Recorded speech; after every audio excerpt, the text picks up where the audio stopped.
What is going on, everyone? How we doing? I see Ryan in the chat saying I'm slacking. I told the lads that I would be doing earlier live streams, and it is currently 8:15 a.m. So I'm sorry. I apologize. I do want to start live streaming earlier, but man, right now it's like so cold when you wake up from bed. It's like you just do not want to get out of bed, man. Like that coldness, man, it gets you. I'm also trying to do this challenge where when I was younger, I never read any books. And I feel like as I get older, I'm starting to realize how important reading is. And so every morning when I wake up now, I'm trying to read 30 minutes of a book before I touch my phone, before I touch anything. So not only do I need to wake up earlier now, I also need to read this book. And then, yeah, so hey, no excuses, no excuses. I'll try better, Ryan. My apologies. But what up, guys? How we all doing? I actually want to give you guys a bit of a tour of the app so far, because I feel like I haven't really done that. And, you know, we've made a lot of progress. Yesterday, I do want to mention, I did not live stream yesterday, mainly because I was still working on the app, but I had to do the Stripe API and the Supabase API. And just from personal experience, you know, I'm not able to share my screen when I'm doing the API work. And so I was just like, you know what, maybe I won't live stream today. But we actually got a lot done yesterday around the Stripe configuration, around Supabase. And so today what I kind of want to do is, firstly, let me show you the app and then you'll understand. So this is what it looks like when you first come in, okay? Now I do kind of want to have like a video onboarding here where I kind of pop out and I kind of interact with the app in front of you. Now I got this idea from Clicky, for anyone that watched my viral AI video. Clicky, when you first install Clicky, I can even show you actually. When you first install Clicky, it has a really cool onboarding. And I basically want to copy it, but for Ace, and do it kind of in my own way. But Clicky has also check out the new video if you haven't already, to do with Claude design. But you can kind of see here. You're working a job. Look at this. Whoa. Hey, my name is Farza, and this is Clicky. Clicky is a little AI Like companion the onboarding is connected to the and so how it works is mouse. all you have to do is press Control Option. And look, as I move my mouse around, it follows my mouse around. It's a really neat onboarding. And so I kind of want to do something similar, but instead of it following my mouse around, it either comes below the new project tab or the right-hand side, or it comes from somewhere. And maybe I'm like looking up and I'm like, yo, click that or something. And then you click it and then I'm like, all right, I'll take it from here. And then I kind of show you guys like, look, you can do this or this. But this is basically how it looks. Right now, you start here. This is all done by AI, by the way, Emilio. Yes, thanks for asking. So this is how it starts, right? You click this, you can either start from scratch or build a team. Now, let's say you want to build a team. You can then name the project. I'll name it test website, because let's try and get a website working through the app today. And then if you can toggle pre-existing project and then paste your GitHub repo, or you can just leave it off, hit continue. And now here you're gonna compose your project. So you can just go ahead and click this transcript button. Hey, I want to build a landing page about photography. And it's going to go ahead and transcribe that. This isn't Whisper Flow. This is built into the app, by the way. So, you know, you can talk for like hours if you wanted to, and then it would just transcribe it. Maybe not hours, but at least 10, 20 minutes, it would easily let you talk for. You can drop in any files for context if you like. You could, you know, what does success look like? I'd probably just say a finished website on localhost. Then hit continue. Then you pick your team size. 3, 5, 7. Now, more agents doesn't always equal better. Something like a website, probably go 3. Then here you have the option to pick, different roles. So it already tries to like kind of do the roles for you. So if you're happy with them, just press continue. But for example, I like having Gemini for research. We'll have Codex build, and then we'll have Claude review, create project. All right, we got an error here. Connecting to the active run was lost. And then boom, you're in. And this is kind of your setup. Now, I need to actually fix this up a little bit because it looks kind of not what I want it to look like. But that's the part of building this app, right? We're so close, right? Like you can see how far we came. Oh shit. I need to save that. Went away. Okay, anyway. So we're here now, and this is basically as far as we've gone. Loki, a tough idea. Thank you. The diagrams and logos are so cool. Cheers, bro. Appreciate that. Even like check out the logo. It actually expands into like ACE coding environment, which is what it stands for. But yeah, this is it. Now, let's actually see if this works, but I don't think it will because it just isn't really. I haven't really gotten this far, but the onboarding, you can see it's pretty clean. So the other thing as well is on Claude Design. And I've been using Claude Design for everything, by the way. It's really good for getting your first kind of concept out. So if we look at ACE, I've been working on the landing page. And this is what it looks like so far. Your agents think together, your work moves faster. A multi-agent canvas for indie builders. Drop Claude, GPT, and Gemini onto a board, watch them work. So I've tried to keep it really minimal with the text, as you can kind of see, as we go through it. What up, Olkick? How we doing? And then you can I'm going to make it automatically kind of go through these. But it kind of just shows, this is what it can do. I'll probably have to, edit a little bit of this. Yeah, honestly, I'll probably have to get some of these testimonials from you guys. And then comes to the paywall and then stop.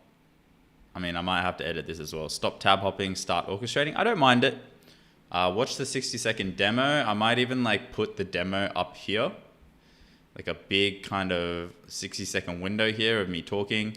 And then move all of this down. But yeah, super excited to get going here because we're kind of on the home stretch now. We're actually going to be able to launch this thing. I'm hoping early next week is kind of my timeline. I'm probably going to have to do a few longer live streams in the coming days. So if any of you guys want to thug it out with me during a 6-7 hour live stream, then let's do it. But yeah, I'm keen. How's everyone doing? It looks like Figma design though. I reckon they low-key copy pasted it. They looked at Figma and were like, all right, let's copy them and make it better. So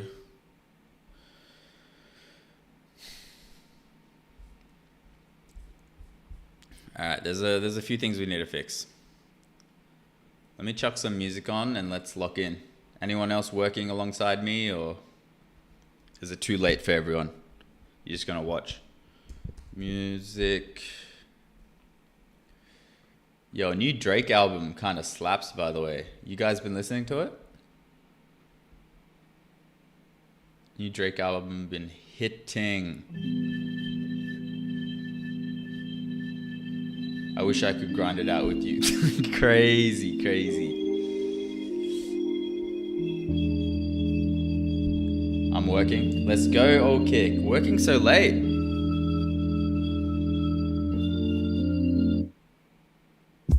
Any favorite songs? Yeah, I'll show you.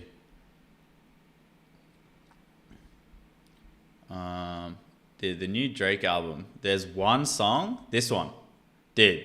See, everyone agrees that it's the best song because it's the most popular. But dude, this song is elite.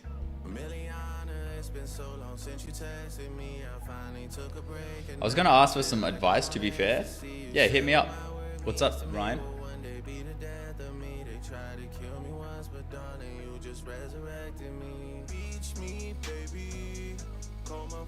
Like, how catchy is that beat? I'll put the music down a little bit.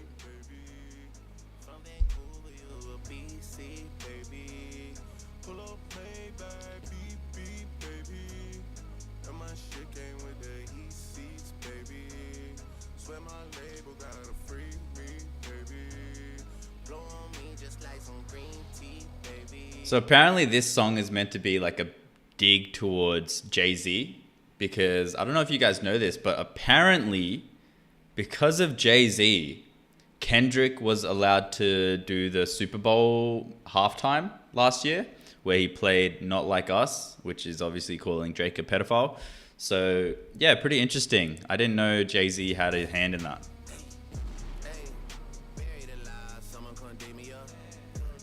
Also, dude, One Dance has 4.2 billion streams. Can you guys see that? Like, what the hell?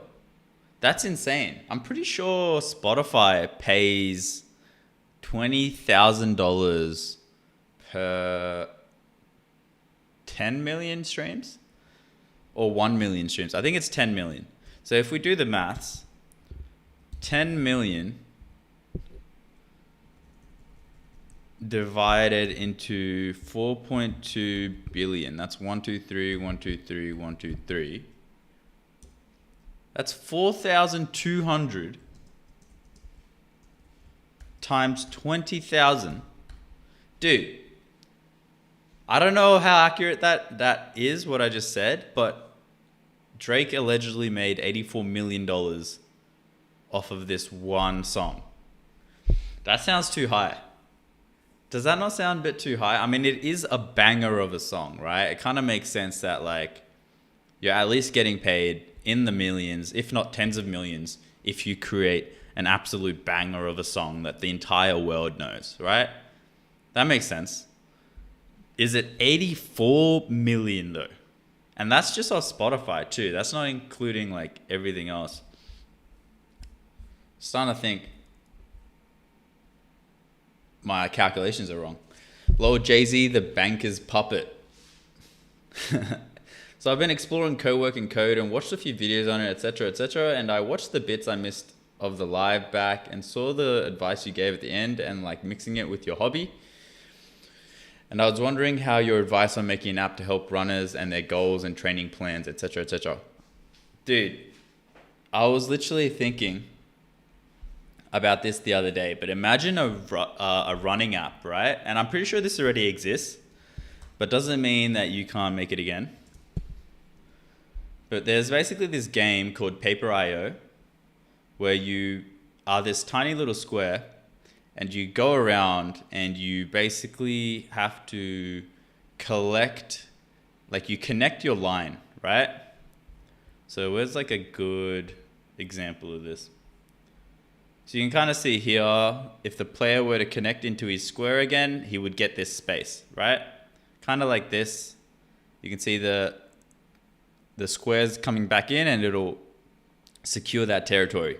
Now imagine if you could do that, but for running. And I know this idea already exists, but I don't think it's big enough that a shit ton of people are talking about it. And I think you could still come in and define yourself.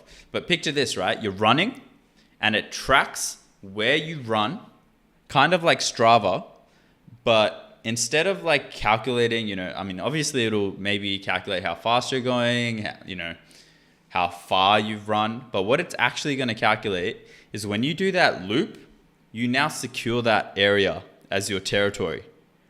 And it almost gamifies running. You feel me?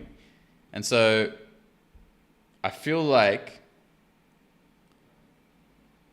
this could be a really good idea. And you could probably monetize it by giving them skins or something. But yeah, that's my idea around running.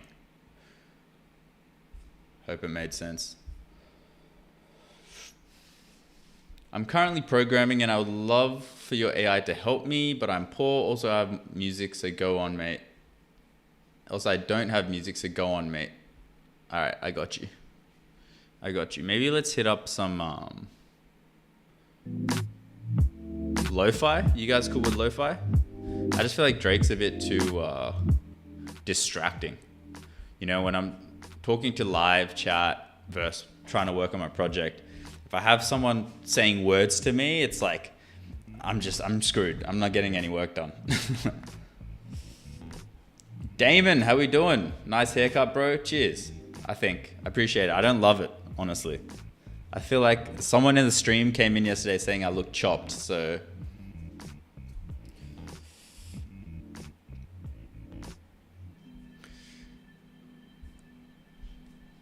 That sounds pretty cool, to be fair. Any advice on building of it while your app is still in progress? I reckon just hit up Claude and just talk to it for like an hour. Not an hour, but you get what I'm trying to say, right? You go on here. There's a little icon button right here. Press and hold to record. Literally just click this and talk for 10 minutes. Like set a timer if you have to. Just keep talking and rambling and rambling and rambling.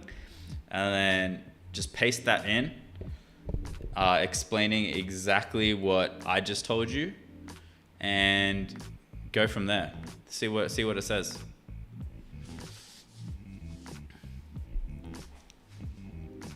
So it's been on this for ages now.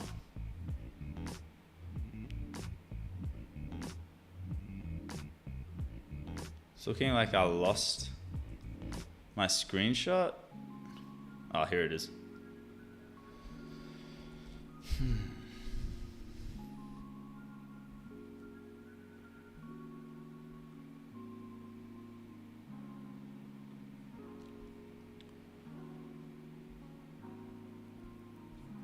Okay.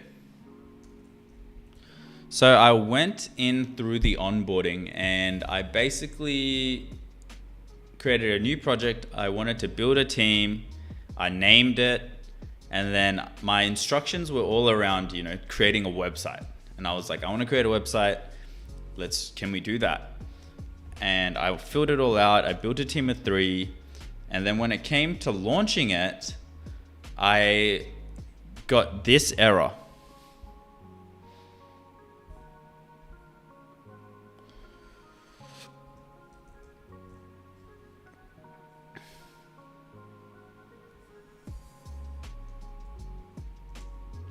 I also got this set up, and you know, it doesn't look like what we had in the UI designs.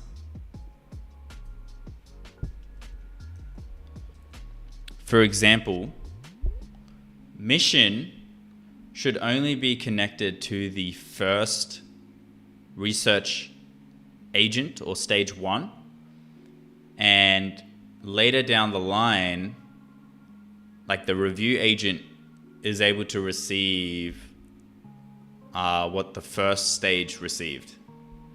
Like it doesn't need to be connected. We've already kind of configured that, and if we haven't configured that, could you please configure that? The other thing as well is the output in our UI handoff. It looks different when it's inside a stage versus outside a stage. When it's inside a stage, it looks different. I'm gonna share the handoff again so you can see what it looks like when inside a stage. So I forgot which handoff it was,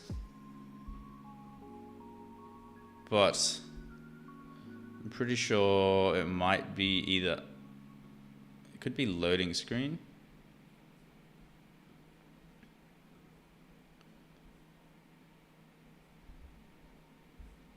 Not loading screen. I think it's Ace onboarding. I just got in. Who are you vibe coding with? I'm vibe coding with you guys, bro. What do you mean, who am I vibe coding with? I'm vibe coding with you guys. Oh no, have I lost it? Please don't tell me I've lost it. Is Claude Code free? No, it is not. I think it's like $20 a month subscription for the pro plan. But it might vary from country to country actually.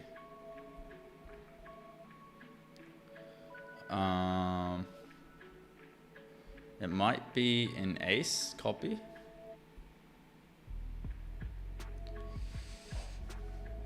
All right, thank you so much, bro. I'll come and give you updates in the upcoming grind sessions. Let's go. Ryan, I'm excited to hear how it turns out, bro. Yes, you can see here, stage, iteration.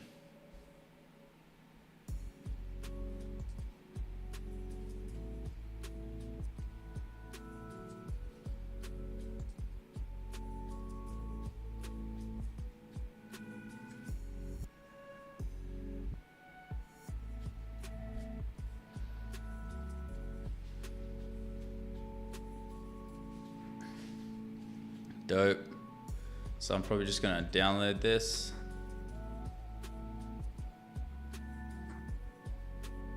I wish it gave it a specific name, like it named it the same as I named it here.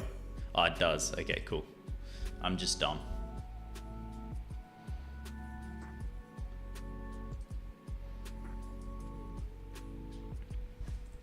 You can see here inside the stages iteration track wireframes, the output text is almost combined and integrated into the stage and the shape, how it looks. I think we should do something similar.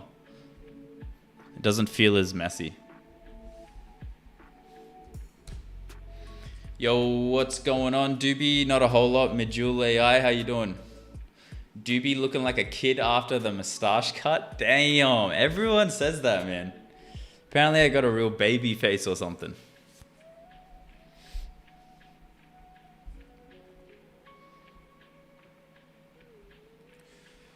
Okay.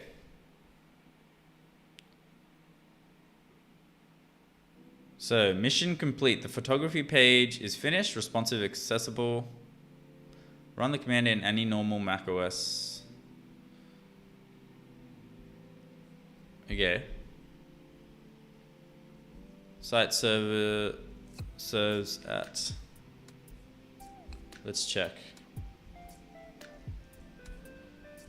So one thing I noticed is it doesn't let me copy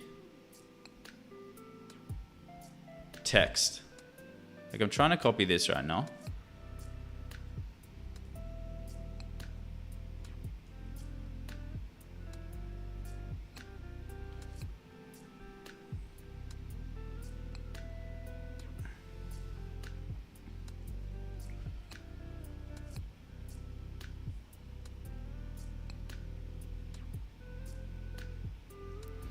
One thing I noticed with the app is when I highlight a text to copy like that specific text in the output and I press, you know, Command C to copy it, it says node copied to board. And then when I go to paste it, you know, into another chat or something, nothing happens. Can we fix the copy pasting issue?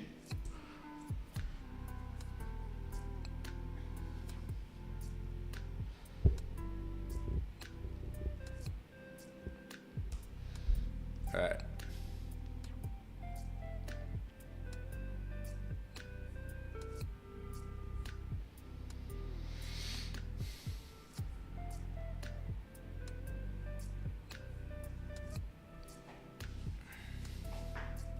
If I copy this, if I press this,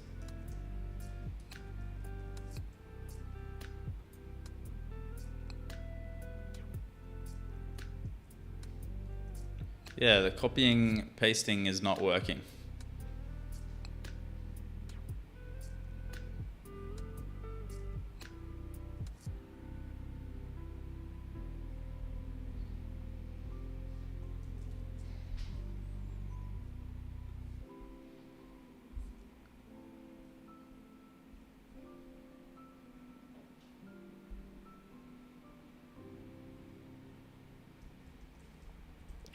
this is what the final output looks like. And, you know, it says the site is shippable, but we need to run npm start, and it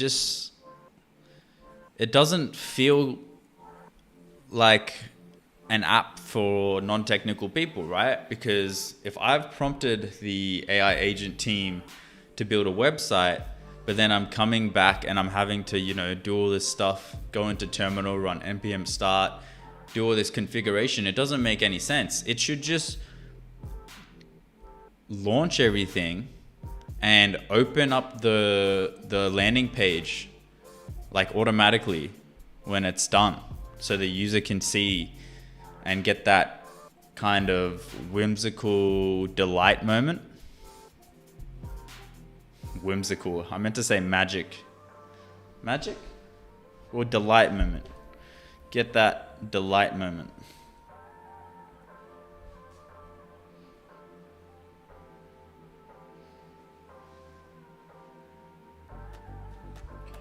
Make it .exe. I see it's Electron based. It's easy. Why should I do that? Emilio.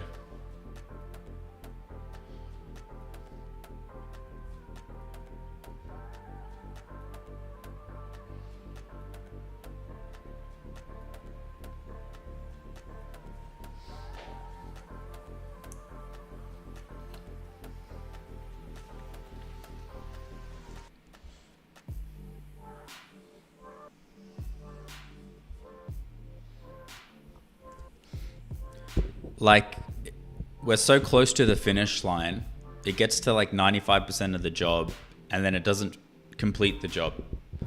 Like, just do the whole thing and open up the website and localhost for the user to review.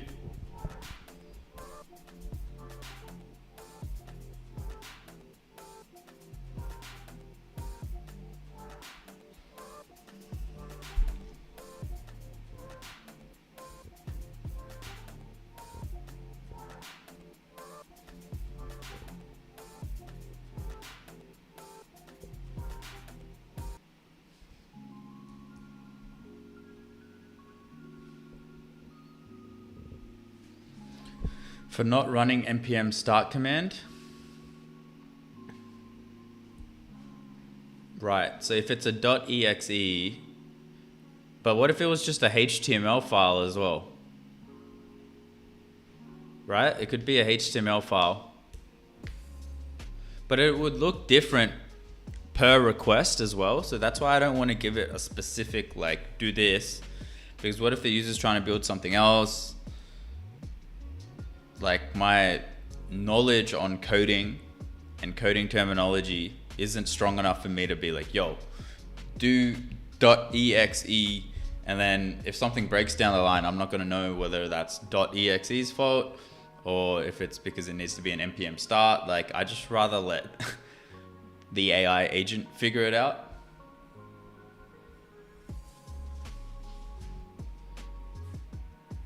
On Mac OS, it's .dmg. Well, the thing is, it's actually, I'm only building this for Mac OS at the moment.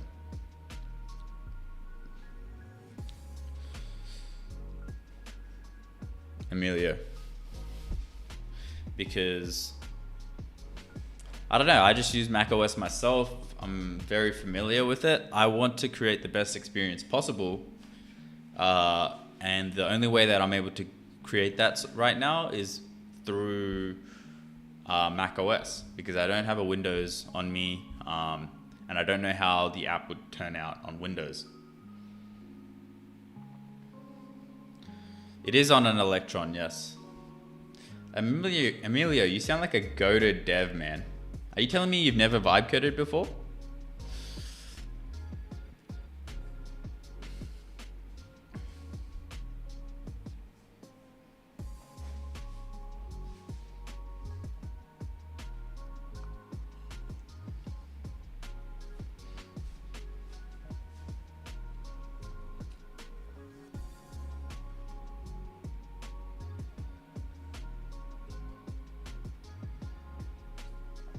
Cool.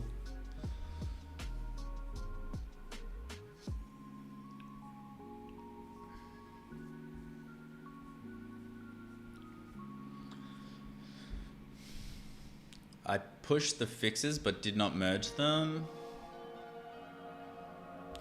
Fixes the guided auto start race that should show connects mission and uploaded context. Let me try and get that. Oh, what's this? Oh, nice. I can git commit. That's cool. Alright, let me go back to here. Let me create a new one. Go team. Testing, onboarding. Continue.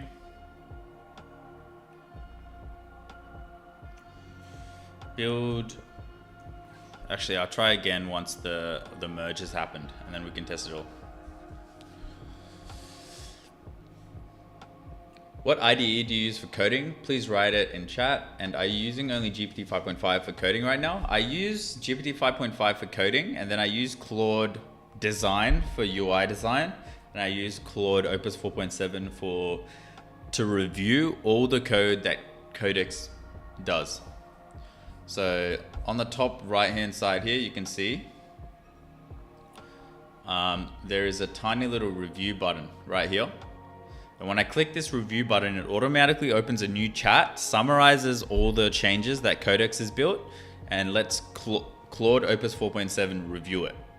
And then based off its findings, I'll copy it and paste it back into Codex.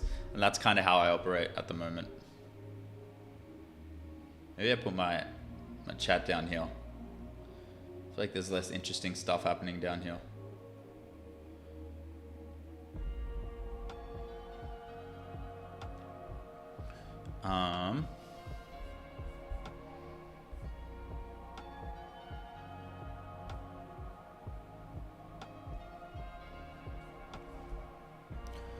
I also noticed inside of the chat, when I go press the little copy icon, that doesn't seem to be working either.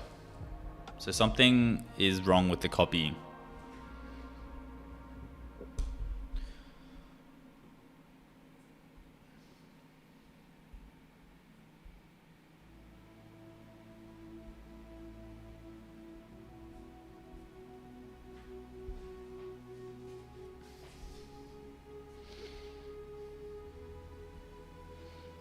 So in a second, I'm gonna get Claude to review this because it's quite an important change. If it's something small like copy pasting, I don't get Claude to review it. But if it's a bigger change, then I do. I'm a dev, but I can't vibe code. I don't have money. Bro, I feel that. Vibe coding is very expensive. I mean, you can get started for cheap if you look into, DeepSeek. DeepSeek v4, definitely worth checking out.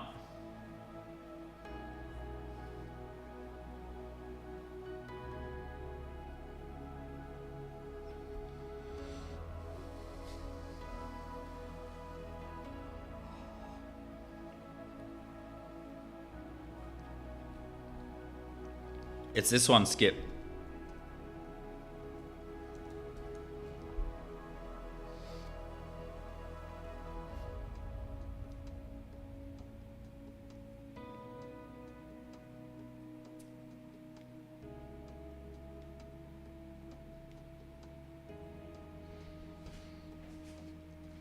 All good.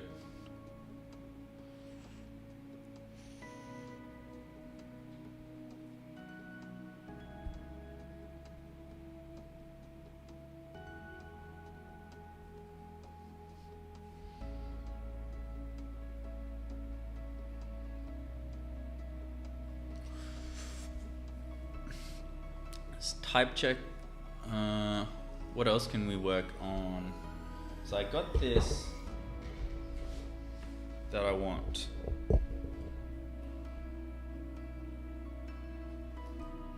So I kind of want to work on each individual onboarding screen. So I might open up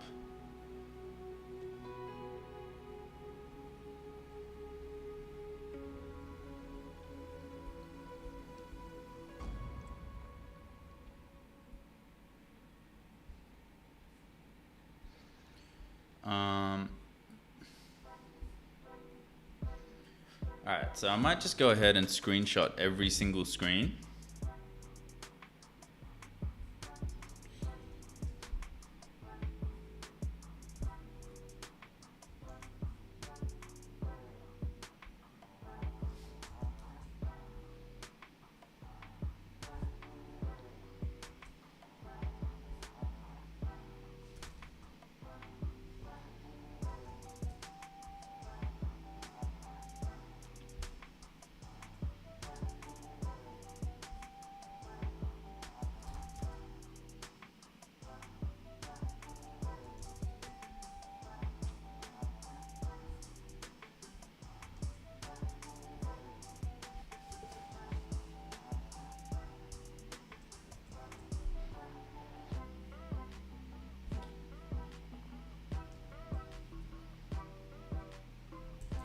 So attached is currently our onboarding process. When starting a new project, you have two options: start from scratch and build a team. Then both options request you to name the project, and you can toggle on and off whether it is a pre-existing project, which will then let you choose a GitHub repo link. Then it goes into the mission, success, add context area.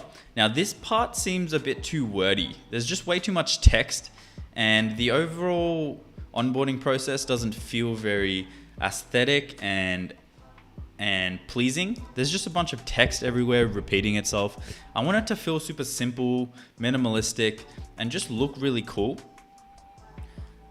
Then it goes into the team size. Once team size is selected, it goes into the roles, and I think there needs to be additional stuff around, how many times do they want this to run? Do they want it to be a recurring task that runs, once a day? Do they want it to just be a once-off thing?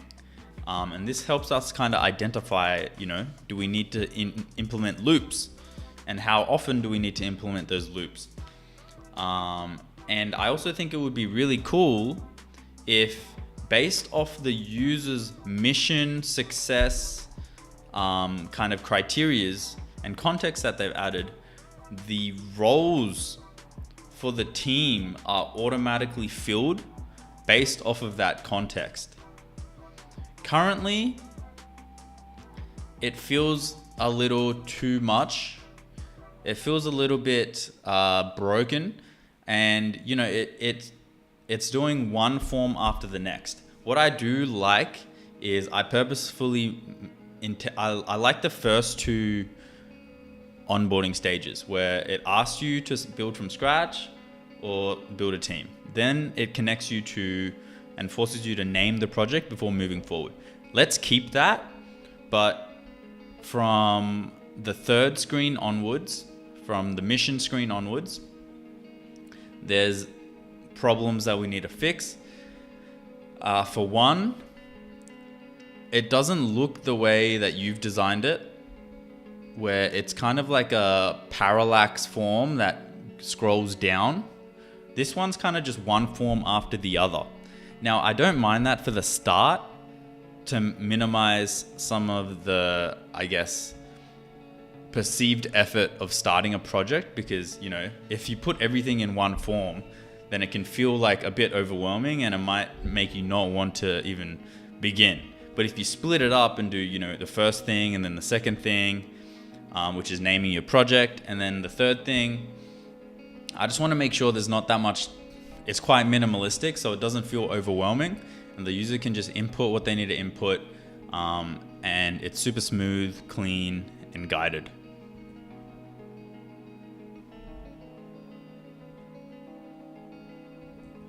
Also worth noting that this is to do with the light mode.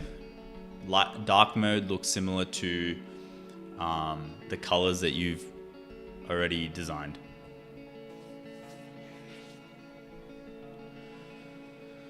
All right, that was a big prompt. Let's go ahead and send it.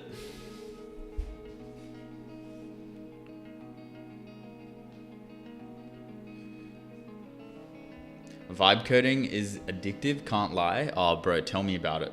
Are you going to open source your Ace app or sell it? I definitely will be selling it. At the end of the day, this is a vibe coding until I make a 100K journey. And I've been stuck on 47K for a freaking long time. So I'm looking to get over that hump. What's the total of what you've spent vibe coding? I mean, it's close to 1,000 a month. So we've been going for like 3, 4, 5 months now. So I think we're on month 4. So you can do the maths on how much I've spent. I remember I already asked you the question about the ID, but I forgot the name, so I decided to ask again now.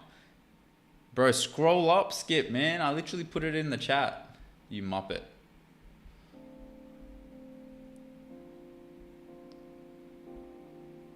Alright, this is going to...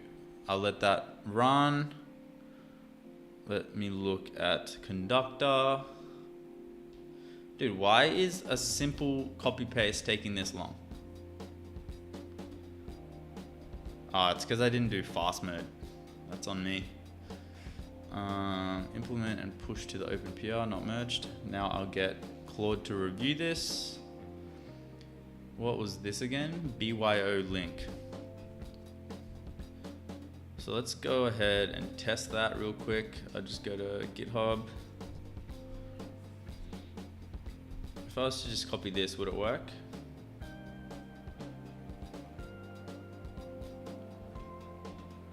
Yeah, it still brings you through. Okay, cool.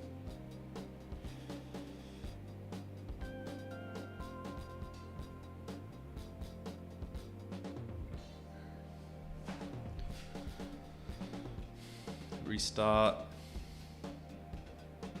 BYO link is fine. Empty state wireframe looks good. Stripe subscription we need to work out.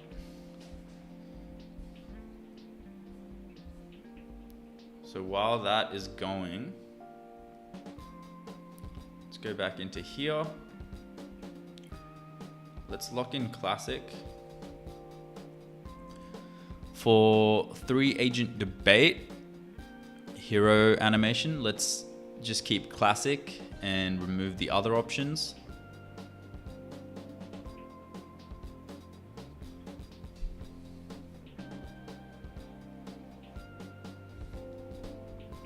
For weekly content loop,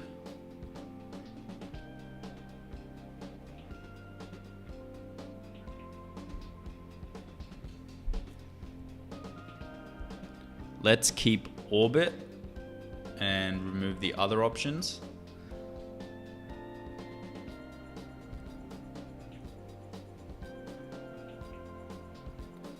In the orbit design, I want to make the 12 post ship this quarter a bit more prominent. It could almost be like a notification coming out of the publish, like post shipped or post submitted or posted on X or something.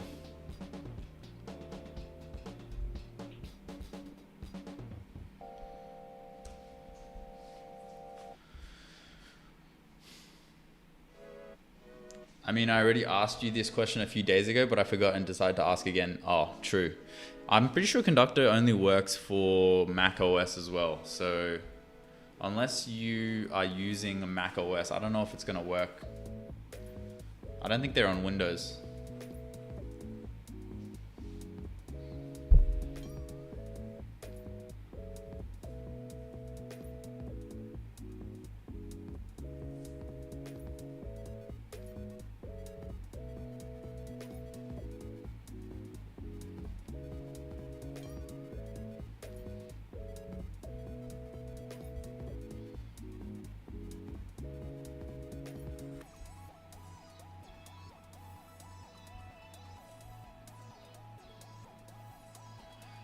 Clipboard copying. Let me get a review on this.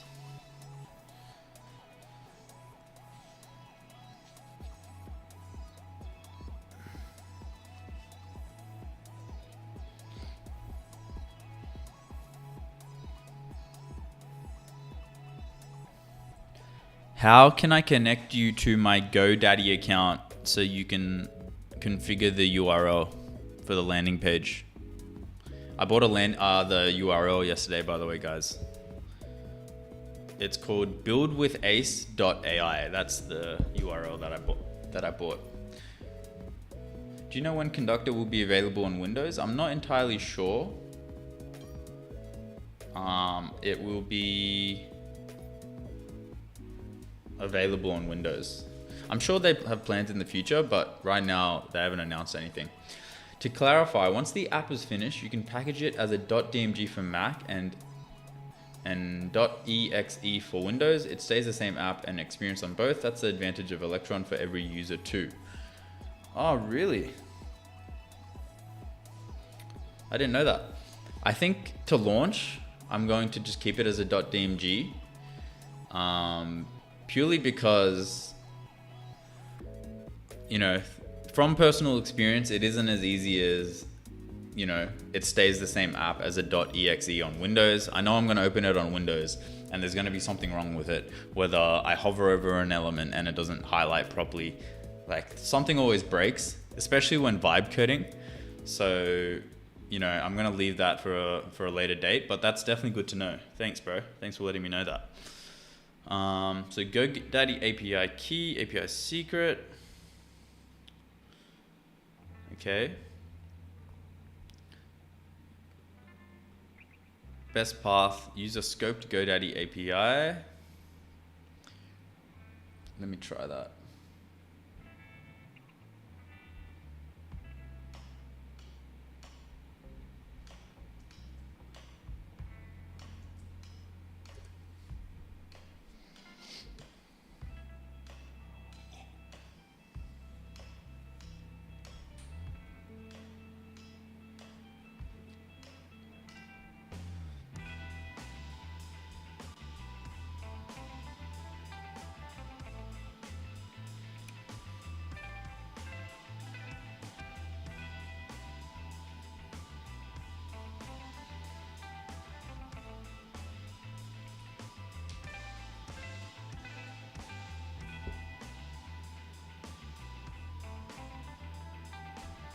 Ace landing page.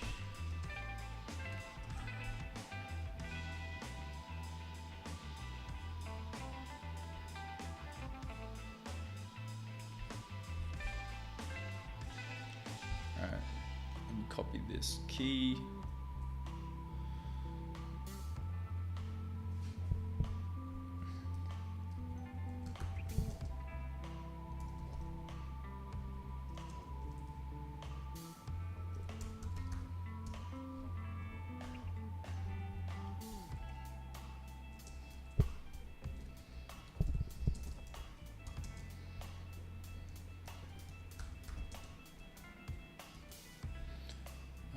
Give me 1 sec. I'm just configuring GoDaddy for my domain name.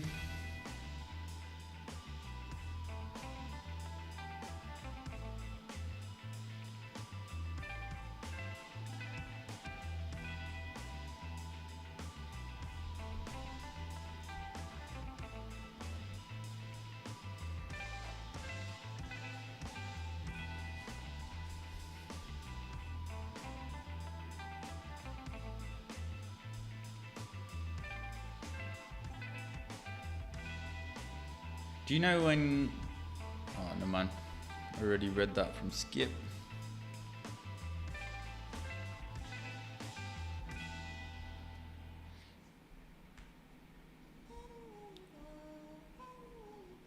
Team platforms exact. Also confirms whether you want.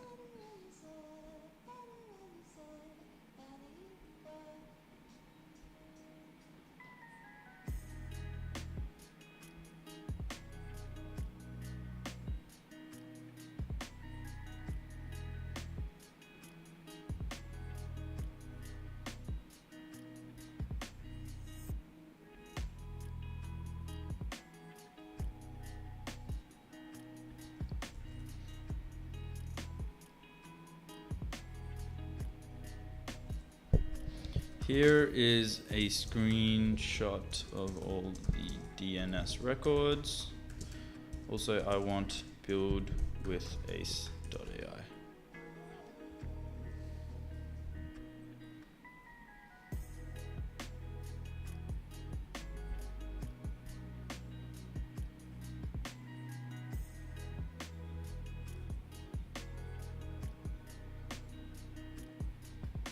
Hosting target before I can tell you the exact value.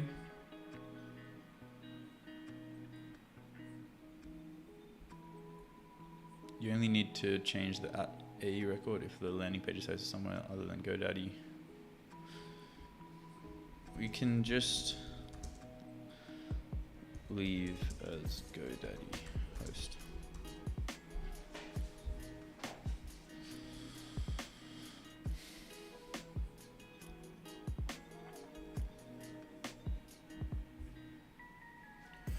Yes, if you want to keep the landing page hosted by GoDaddy, the DNS in your screenshot is already set up with build it with Ace. That means points to GoDaddy website builder. No DNS. One important cleanup when designing the landing page. Okay.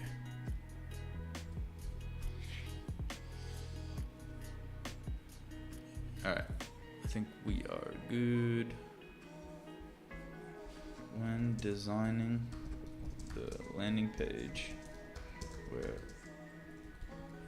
to do the two.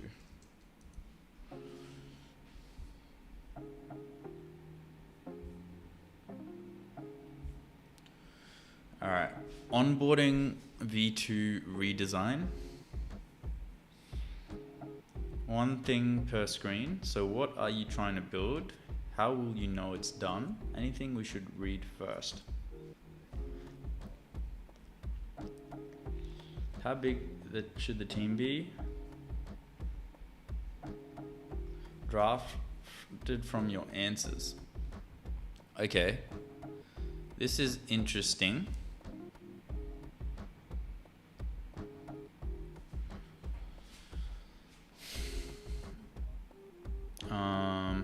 Okay, how will you let it know it's done?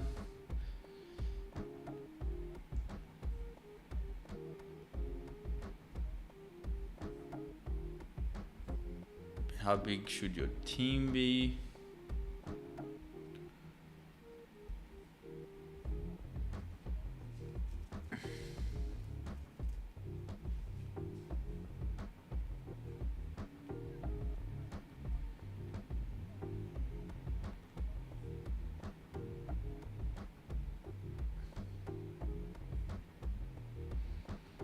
Okay.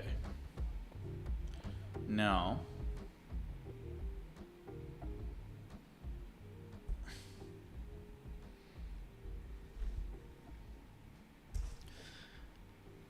if you look at the wireframe 3, roles focused 7 agent, the largest wiring, I kind of like the setup here.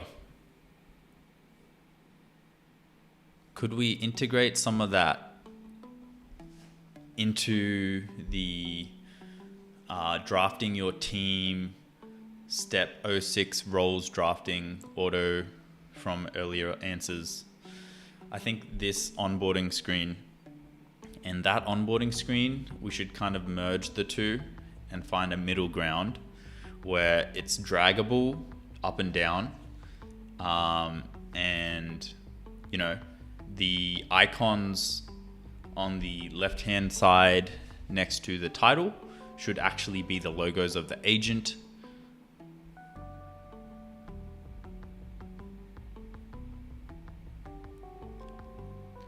I think the user should have the ability to click on the agent, which will then expand and show them the full system prompt, because they're going to have like a big prompt, right, for what their role is.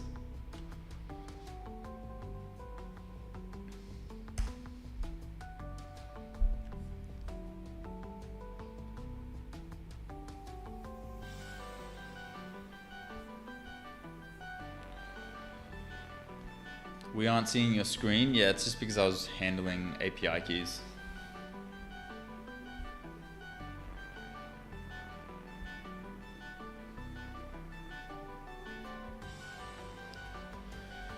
Page inside GoDaddy, the two pieces connect like this. Connected. Okay. Cool. Onboarding is working. Okay, I don't love this.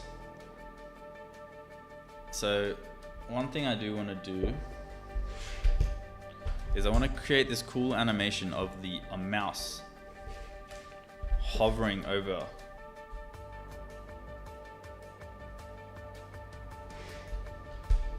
Where is it?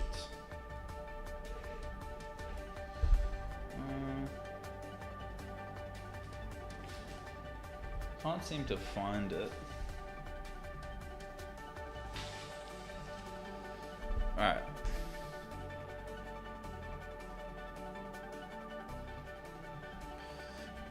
So for the 3-agent debate, I want to incorporate a mouse animation that hovers over each AI agent.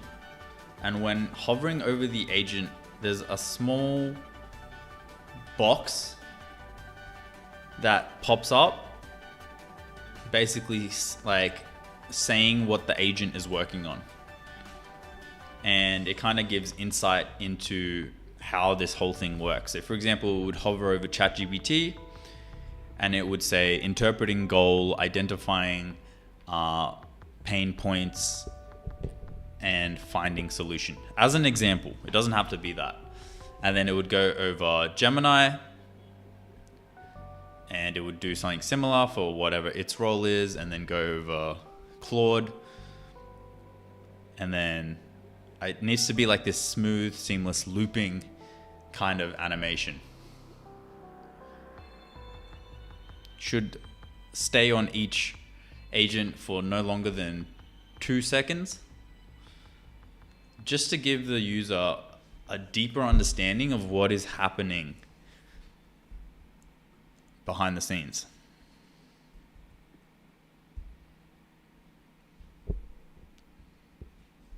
Now, I'm even tempted to, for the 3, I want to incorporate a white mouse.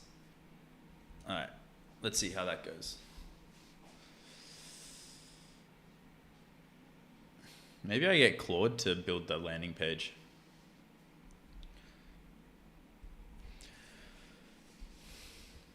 You stuck at 47K, what's causing this? Well, I've been jumping around a lot on different things to build. Like the app factory took me like 20 days to build, and then I never ended up monetizing it. And then I jumped into Ace, which I'm looking to basically kind of step back a bit from the app factory and build something where you could build the app factory inside of. And so the kind of change in vision has caused this halt. But, you know, I'm not phased. It's just part of the process. And yeah, you know, that's what comes with live streaming everything is, you know, you're going to see periods of nothing happening. And that's just the game, man. Sometimes you need time to prep.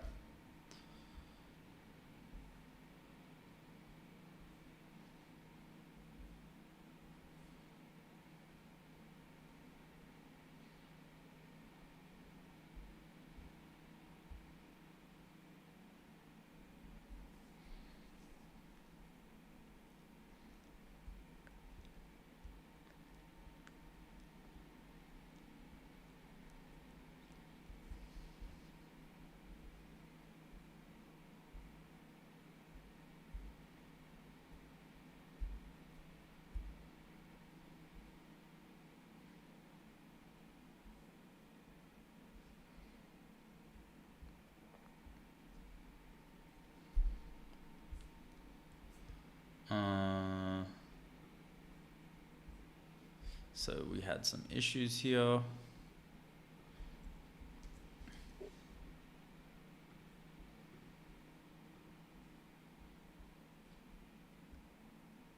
No M dashes, no findings to post. Okay. We can go ahead and merge.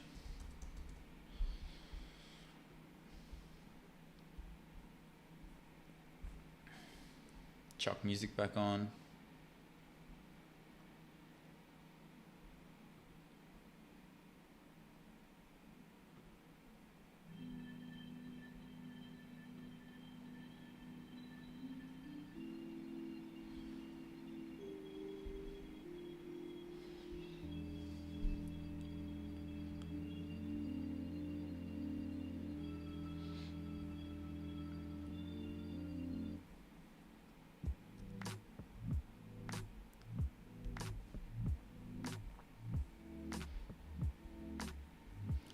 So the onboarding is looking good.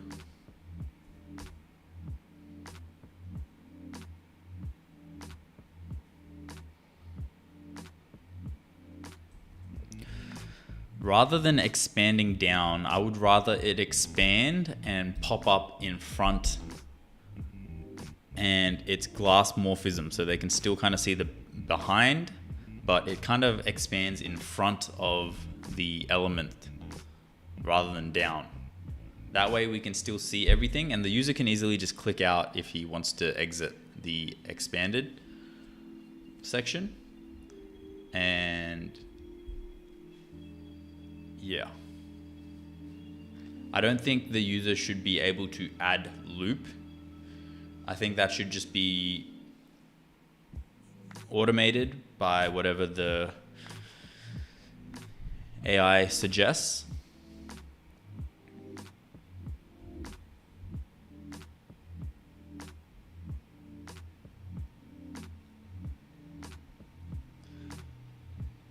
But when expanding, it shouldn't come down. It should come out in front.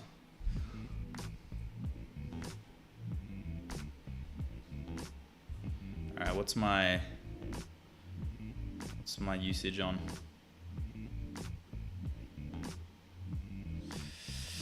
19%. It's not bad.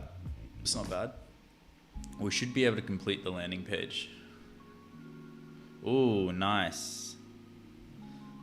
Clean.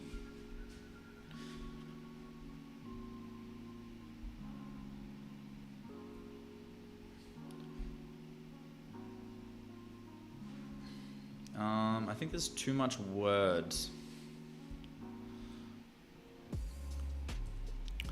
Mouse animation looks cool. I think we can remove the dot points and replace it with like almost like it's loading the words to make it feel like it's working.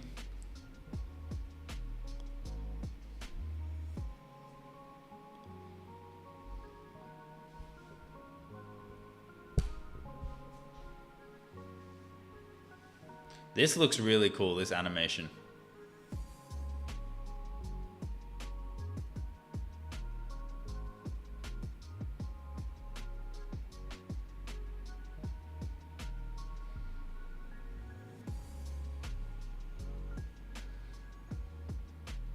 I might need to come in and start adding comments rather than main prompts. Are you on max for Claude? Yes, I am.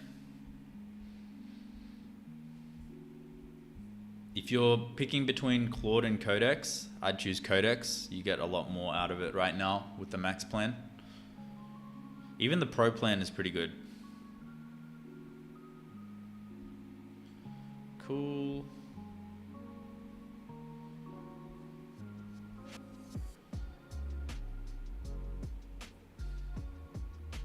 Just gonna go ahead and review this again. 600 lines of code written, man. Like, gotta review that shit a few times.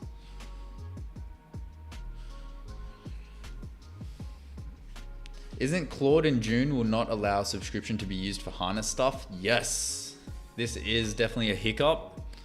However, it's not that they won't allow it, but they're gonna switch it over to subscriptions paying from the API billing, which each subscription will get like $100 worth. Now, Obviously, that's going to affect us a little bit, but I think the way to circumvent this is by giving users the ability to play around with more models. So, having DeepSeek in there, having Kimi in there, and whatever other popular models are out there. So it's not so heavily reliant on Claude. But yeah, 100% that's going to be affecting us for sure. I think it's 10th of June. Does it make much difference for Claude design? Yes, there is a big difference between Pro and Max for Claude design usage. But yeah. Great minds truly do think alike. Were you thinking the same thing, Dante? Dante Manuel? Your daily dev, what up? How you doing? Okay, so now I'm thinking...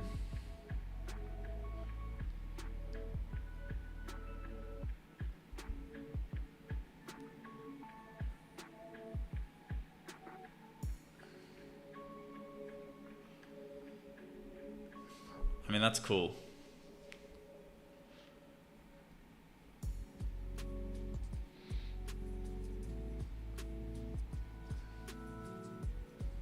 So now here,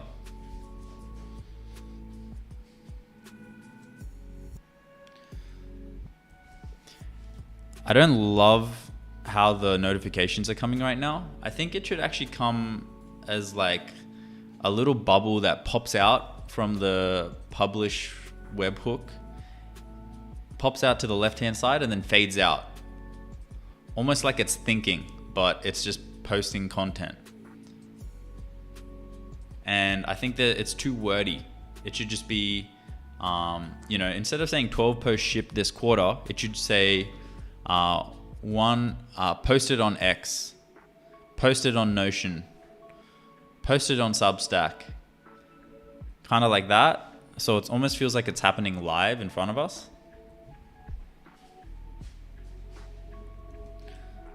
Then I think we just keep the title of whatever it is that we posted, like why I left Notion for Obsidian.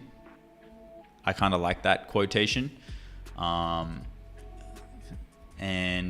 we leave it at that. I don't want it to be too wordy. I want it to visually explain rather than through words. I think we can even remove the title, but hey, let's see how that looks first. And then here, that it doesn't feel like there's enough space, 1, 2, 3, 4, 5 here, but we've got 4 here, 3 here. I think, yeah, there's not enough space in between here. It feels a bit crammed.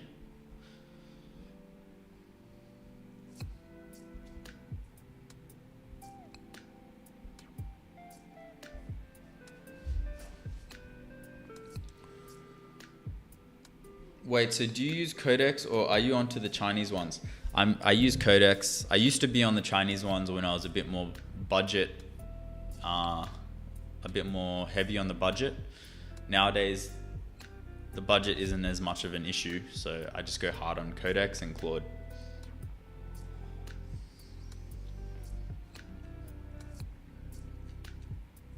But I do understand that not everyone is comfortable spending that amount of money. It's honestly a shit ton of money, and it's only going to go up, right? So fingers crossed that the Chinese models get good enough for us to just start using them at a much discounted rate.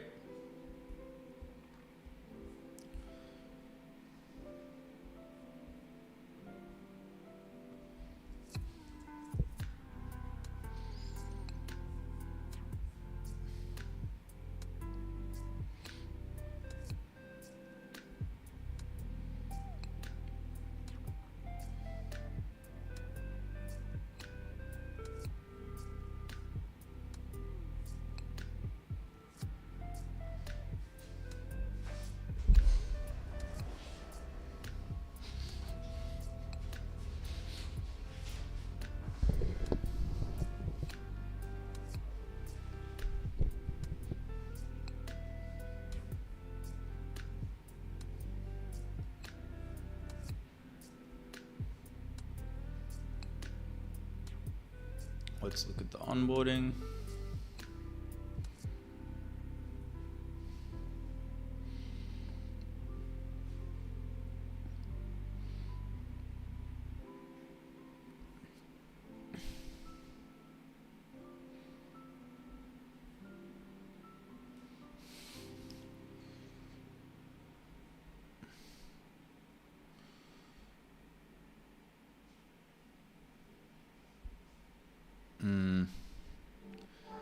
I'm wondering if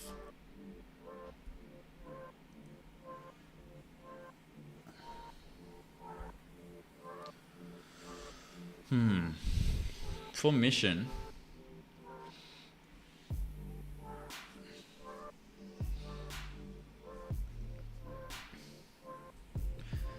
I think we can merge the drop files here, onboarding slide step 3 with the mission slide, and I think there should just be like a little toggle below it replacing the or try a landing page, customer research synthesis, a daily stand-up digest. We replace that with the drop file here icon, and it should be quite small, not take up too much space, and allow users to, for the mission, have a pre-existing PRD that they want to submit, for example.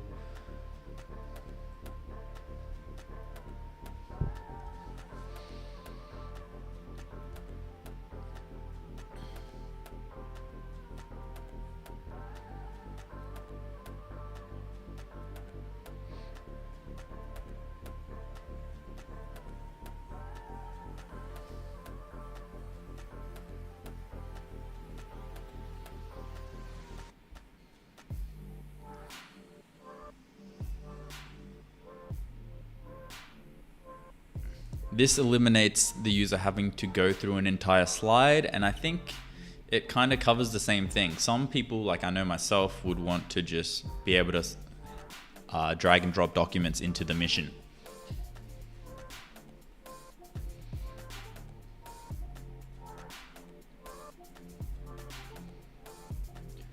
Also for slide 5, step 5, cadence, I don't love how the highlight looks when selecting daily, weekly, monthly.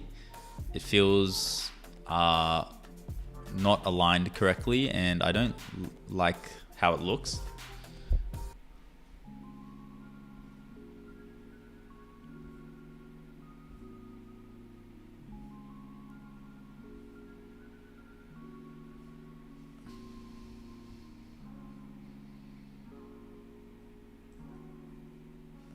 Cool. Send that through. Let's see how it looks. But I think after that iteration, we'll be done. Oh, there we go.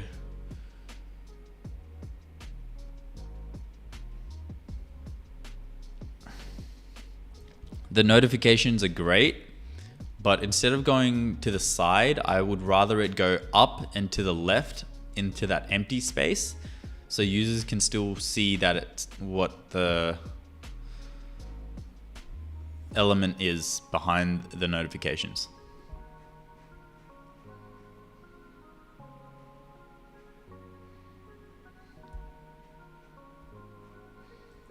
Picture them going up diagonally rather than sideways.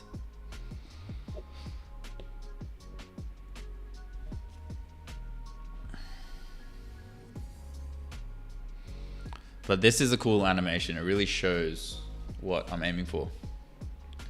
Are you going to enhance Ace with Ace one day? That is the goal. To get Ace to a level where I can just build the app inside of the app. That is definitely the goal.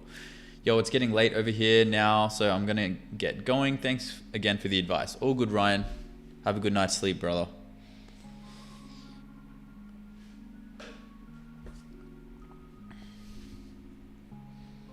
Okay, let's do one more review.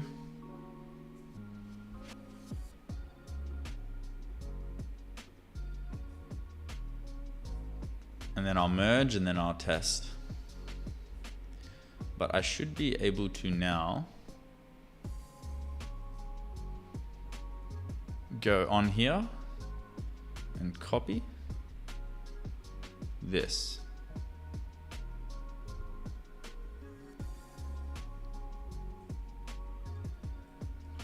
All right, dope. Now let me see if this.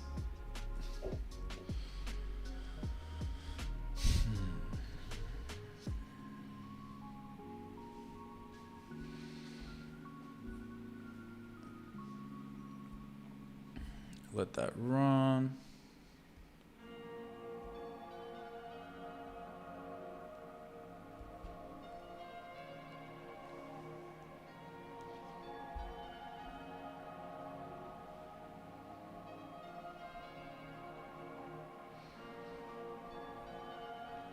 That looks better.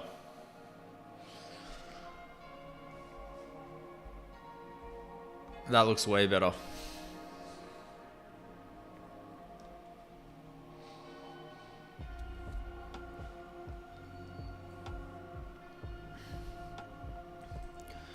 With the coder team animation, it feels a bit squished. I think we should make all the elements a bit smaller and give them all a bit more breathing room.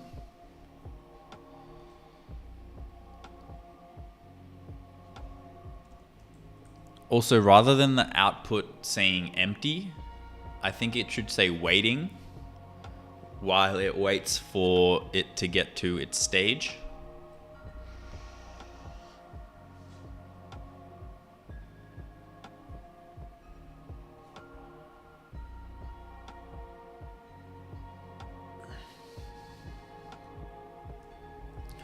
Also, the animation does not seem to follow the iteration track.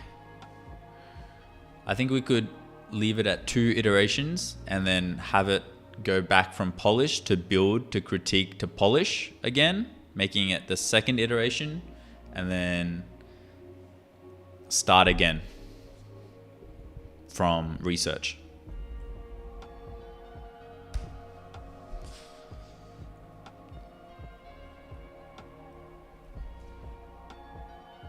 The notification bubble is not centered?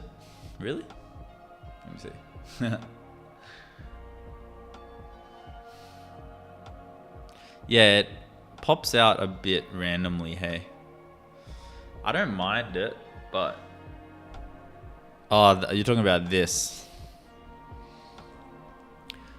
The notification circle that kind of pops out is not centered in weekly content loop. It should be centered to the element.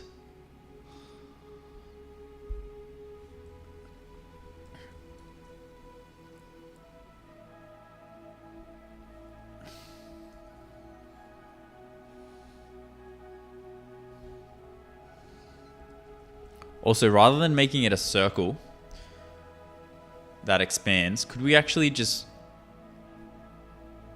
make that element pulsate?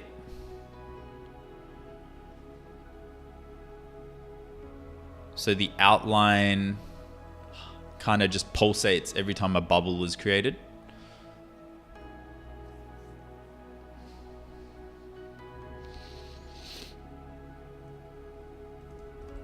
Kind of like a heartbeat effect, but only happens when a bubble or notification pops up.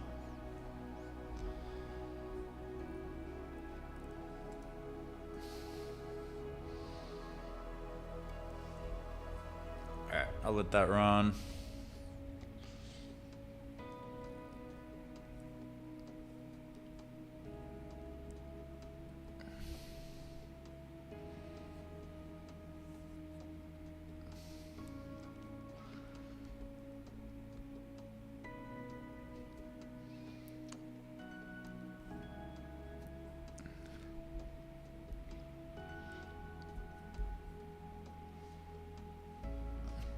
One sentence is not enough, actually. I think the more the better. So let me have some comments going.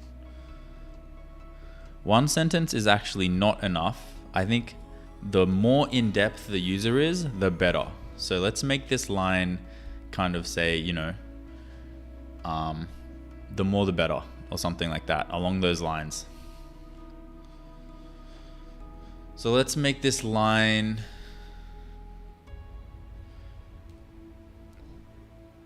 emphasize that.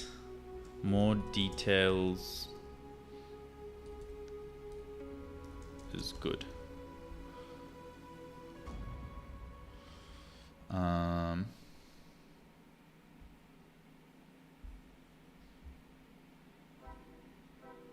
The hell?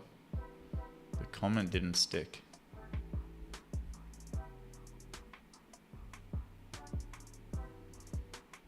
It's so weird.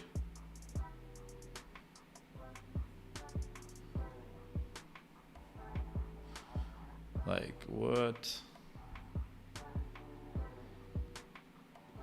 Why isn't the comment sticking, dude? Let me refresh.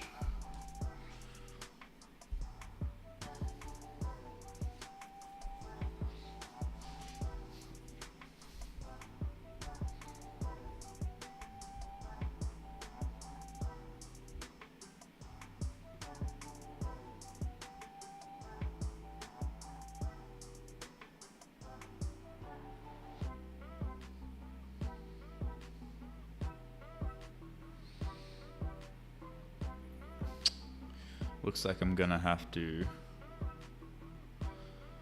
just freaking write it. Comments tool not working, that's annoying.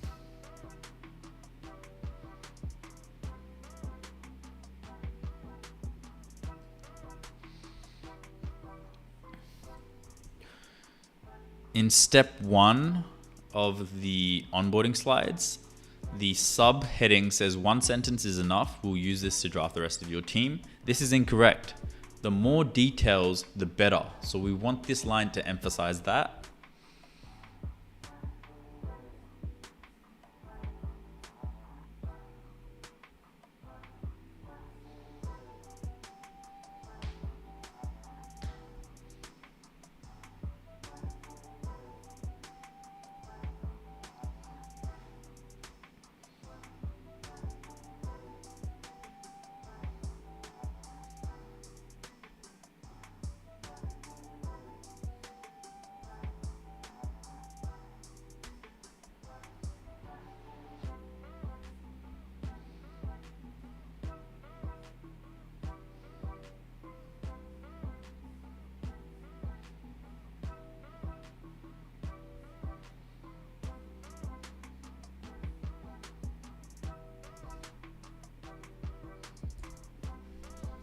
Cool. All right.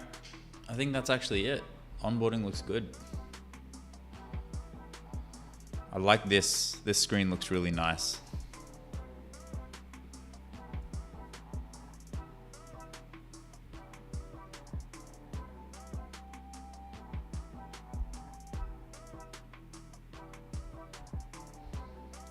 Coder team.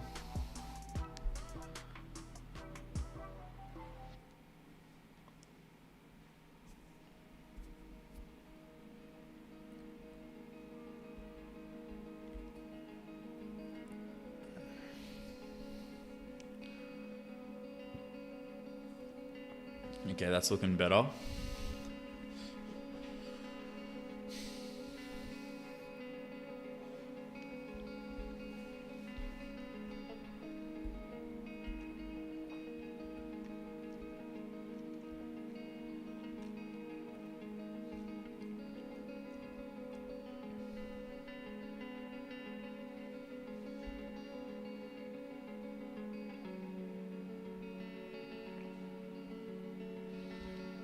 Nice.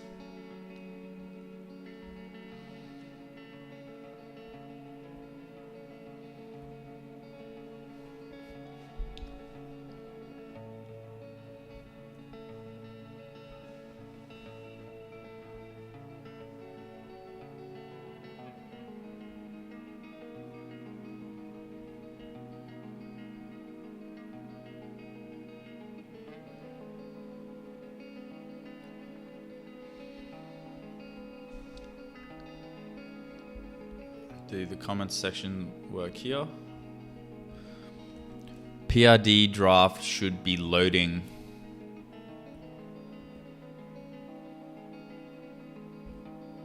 Ah, it works fine here.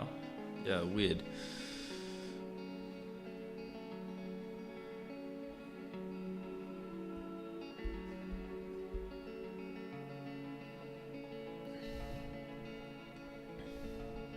Can we move this to the center at the bottom of this hero graphic?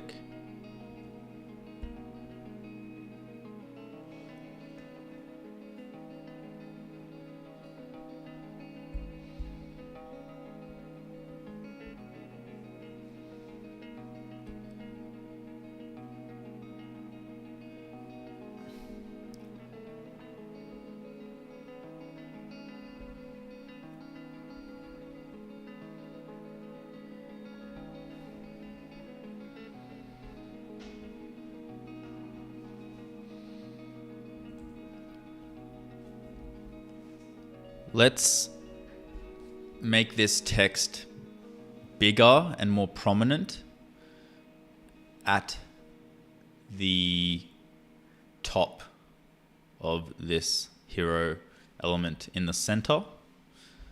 And it should just be one line explaining exactly what each thing is. Each workflow is.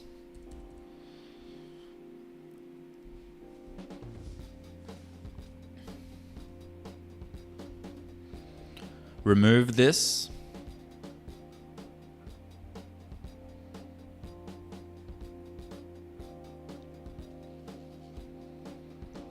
We are trying to make the outside bezels for this hero graphic as small as possible, so it feels more alive and takes up more space in front of the website.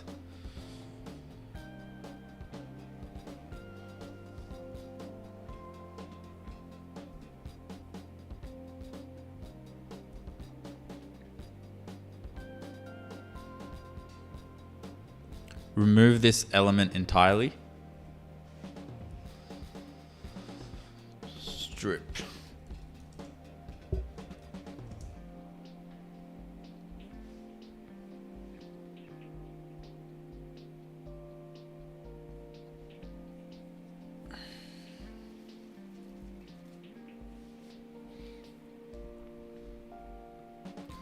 Let's move this credibility section up just below the hero graphic.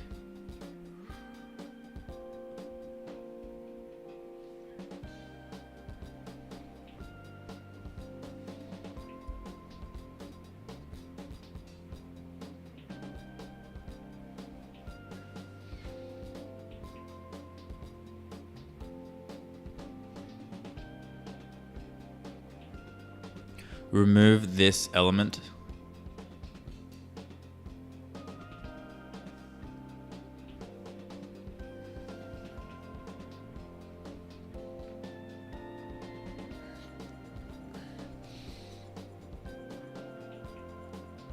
All right, let's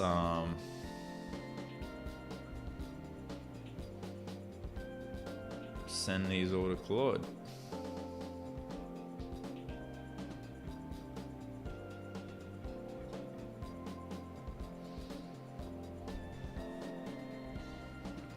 Alpha, how we doing? Welcome back. Hold up, let me blow my nose.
That's better.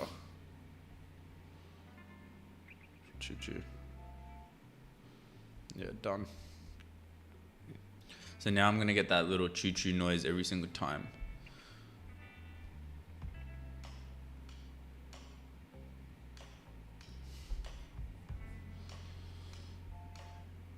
Oh, that was quick.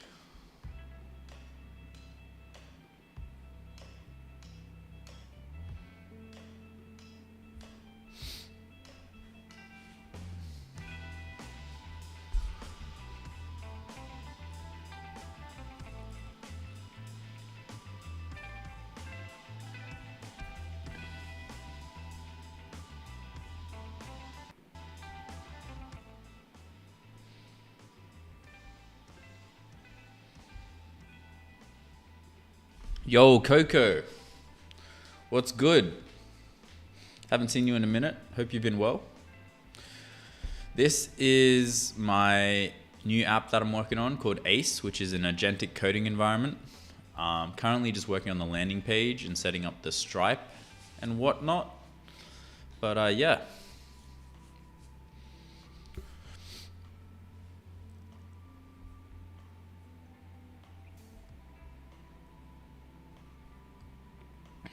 Let's have a look here.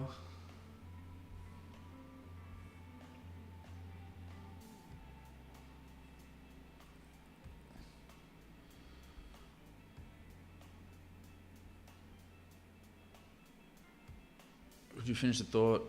What should the new subheading emphasize, for example? The more detail you give, the better the team will.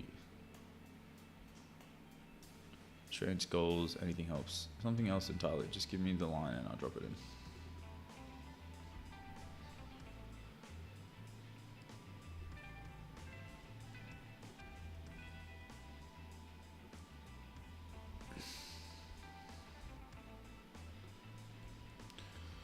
The better dot. We'll use this to draft the rest to compose the team. Compose the team.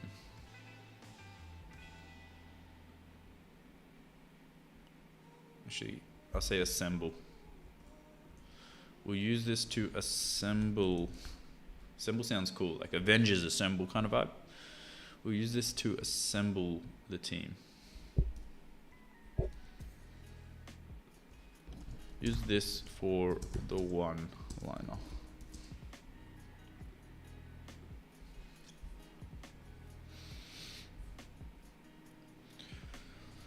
Yeah, I followed that. Was talking about the app on the other screen. Yeah.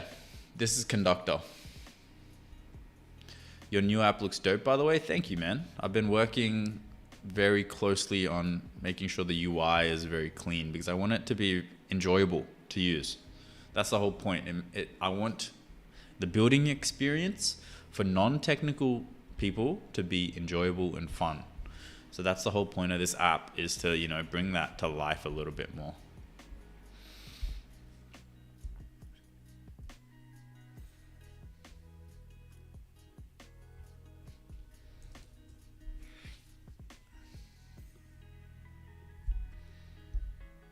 Let me go into chat.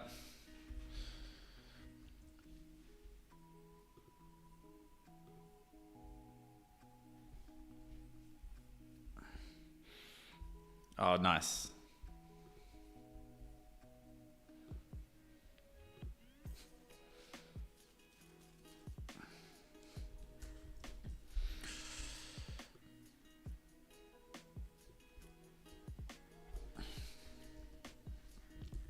So currently when picking in our onboarding screen, it shows these little icon boxes for whether it wants 3, 5, or 7 for the team members.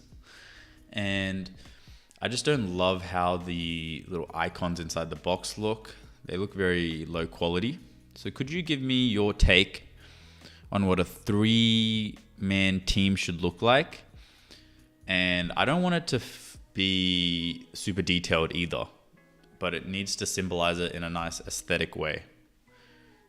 it's going to be placed inside of the little box as a visual.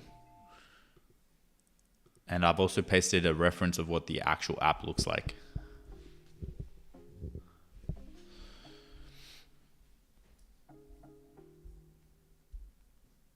Avengers, yeah, like that. Looks like we're all vibing with that. Okay, cool. Generate a new graphic.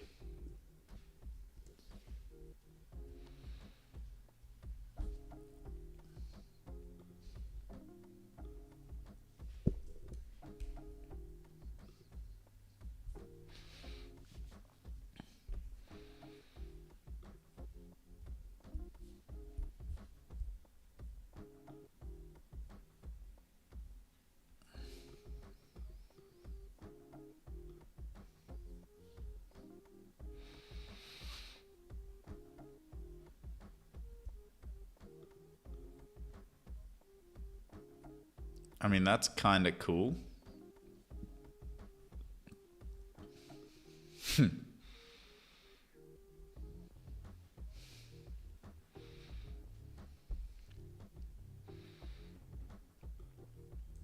When picking the team size, I don't love how the little visual looks currently. Also, I don't like how much spacing it has inside the borders. I think the visual should take up more space and be very close to the borders. But can we generate new graphics for how big should your team be? Size 3, 5, and 7. I want the graphics to be aesthetic and also close to how the actual app team would look, but in a more smaller, stylized way that fits in that small space.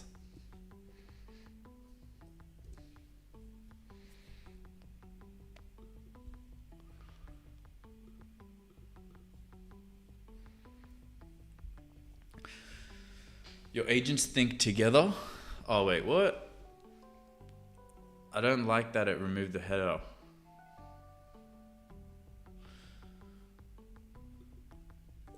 Bring back the header. I was actually looking to remove the element above it, which is in public beta, all models included.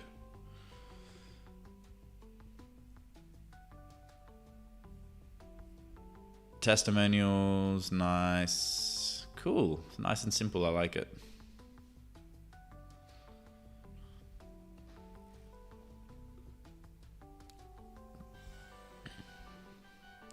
Three agents debate the prompt, then synthesize one answer. Shop ships a new research plan, build, critique, polish twice, then ship.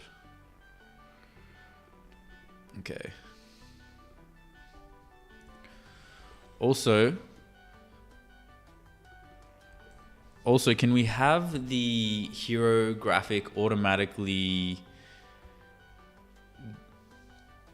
cycle between the different workflows? Maybe once every 3 to 5 seconds. And let's actually remove the label for these and just make it little dots that highlight. So for 3 agent debate, weekly content loop, and coder team, we remove the labels and just make it 3 dots, and the dots represent each workflow, and it just highlights depending on which workflow it is up to in the carousel. Let's also reduce the size of the bottom of that hero graphic bezel. It's way too big.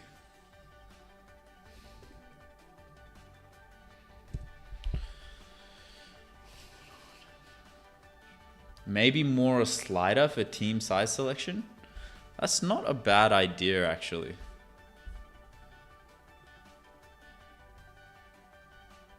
I kind of like the visual aspect, but That's actually a really good idea, Emilio. Oh my god, you're such a smart person.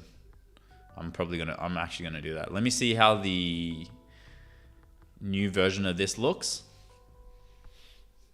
I think a slider could be cool, and then on the right hand side, it like visually shows like, okay, this is what 2 looks like, this is what 3 looks like, this is what 4 looks like.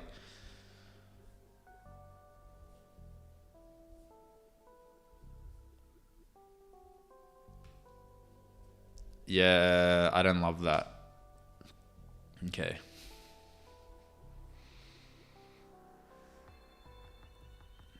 Emilio, that's a really good idea. Thank you. Regarding step 3, team size, can we actually make it a slider from 1 to 7 and then a visualizer that changes and is dynamic based on the slider? So if the user is at 1, it shows visually what it looks like at 1. If it's at 2, what it looks like at 2, at 3, all the way up to 7. And it's dynamic based on how the user moves the slider.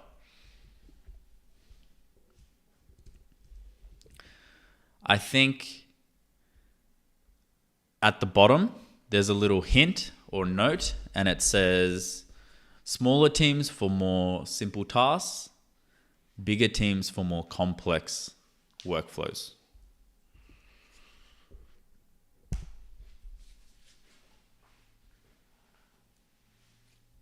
Yo, Emilio.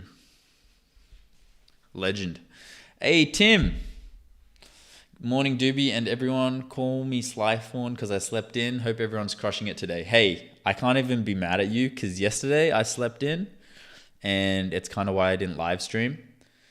And yeah, I actually ended up doing a lot of Stripe payment sort of stuff. So that was kind of why as well. But yeah, I can't even blame you, man. It's so cold at the moment that I can't not stay in bed for that little bit longer, you know?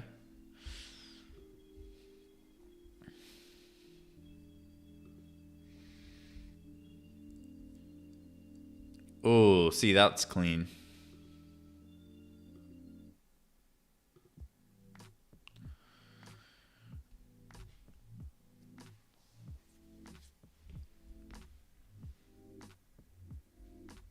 Research, plan, build, and critique, polish twice, then ship.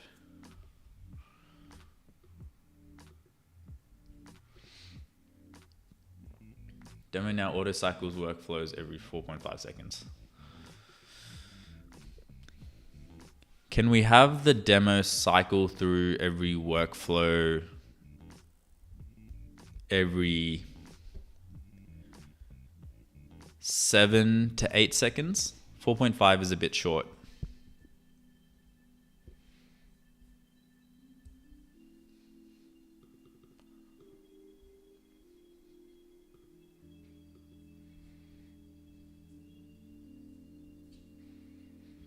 Nice. This is coming together very nicely. Yo, nicely done, Doobie. Thank you.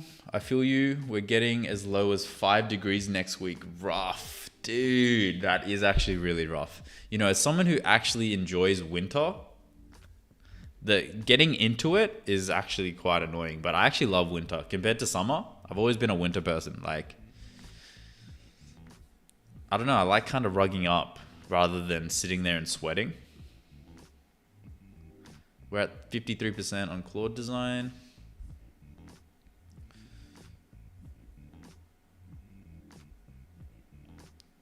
Let me give this another review. Hopefully it passes. What's our Claude usage at though? 22%. Codex is at 93%, barely touched anything. But this is the thing, when you're in that middle stage of like designing, Codex doesn't get used as much, Claude gets used more. From my experience. I'm at 34 degrees in France right now, LMAO. Bro, dude, European summer, man. Freaking hot, dude. I remember there wasn't a single day that I wasn't showering twice, sweating nonstop.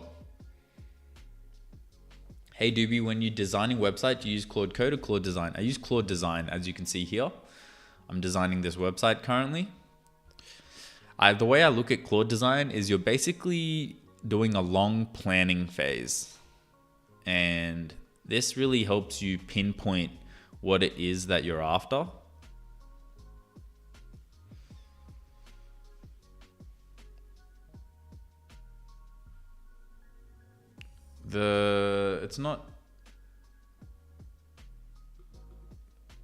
It's a bit, they aren't cycling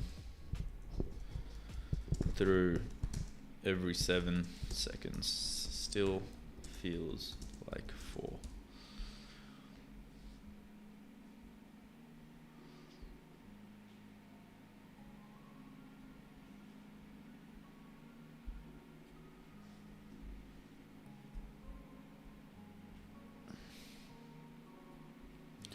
So I need to think of a better way to describe these workflows.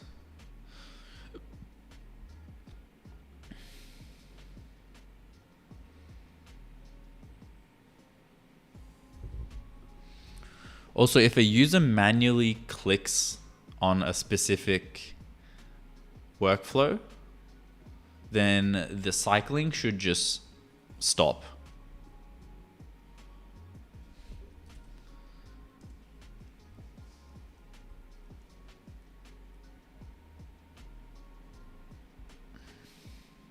I like how this looks. This is looking really good now.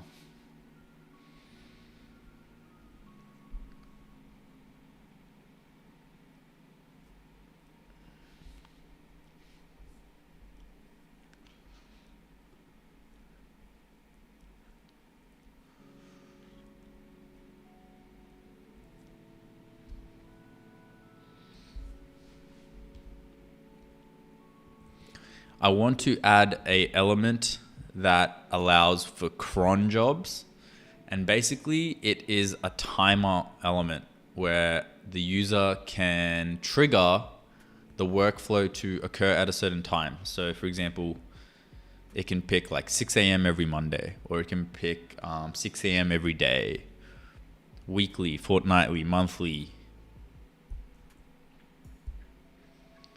I should probably get Claude Design to design this connector.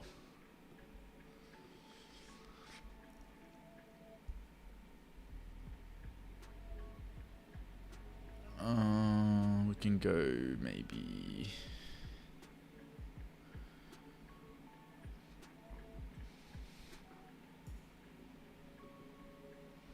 not ace. This is ace copy. How's the slider looking? Slider feels weird.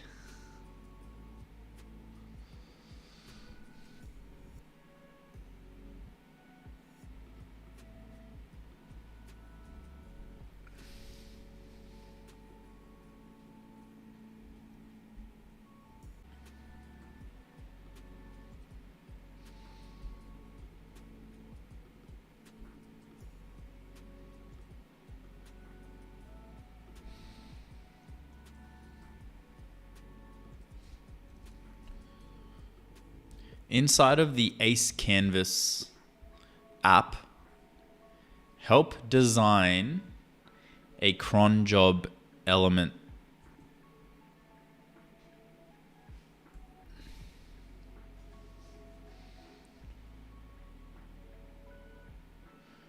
Canvas wireframes. Help design a cron job element. I want to add an element that actually I should probably just duplicate this.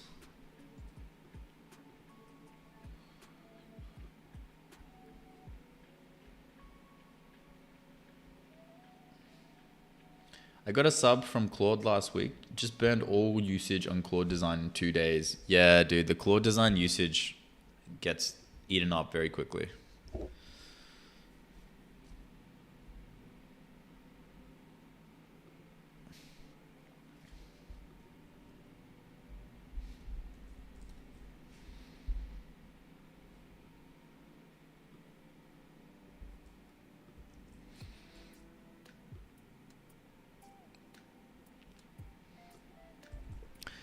The slider is not designed very nicely. I think the slider should be at the top, taking up the most space.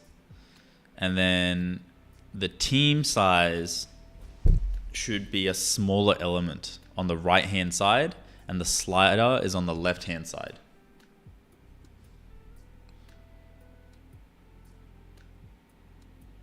Be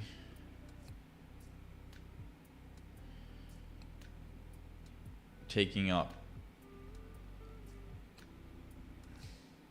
should be taking up more space, and then the team size should be a smaller element on the right hand side, and the slider is on the left hand side, so they both populate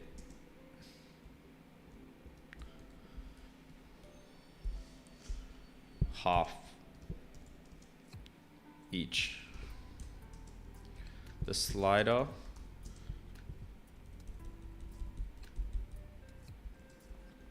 the visualization of the team doesn't really show the flexibility of the canvas and just looks like a table or a list.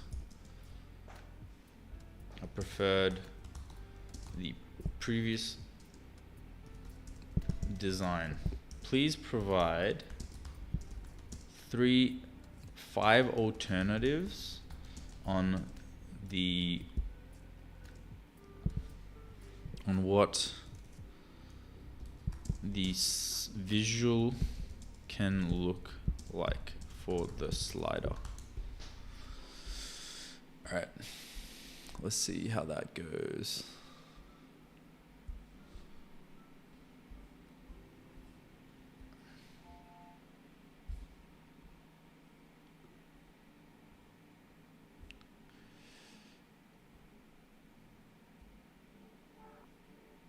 Sweet, no findings after like 10 reviews. Let's go ahead and merge. This is a pretty big update.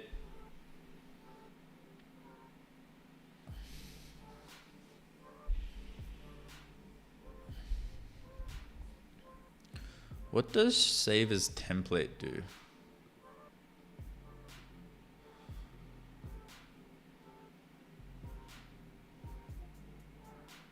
Duplicate as template.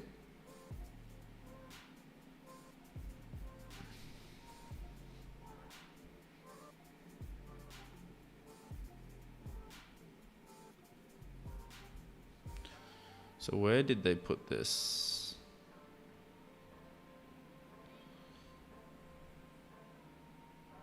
Ah, here it is. Trigger cron job. Every state of the trigger can be in. Trigger 6 a.m. Oh, that's clean how that looks.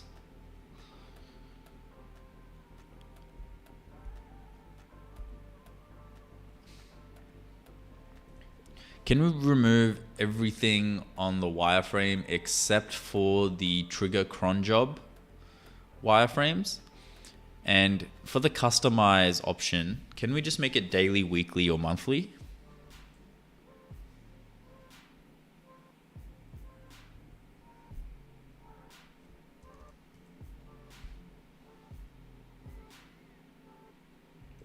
Let's remove the option for presets.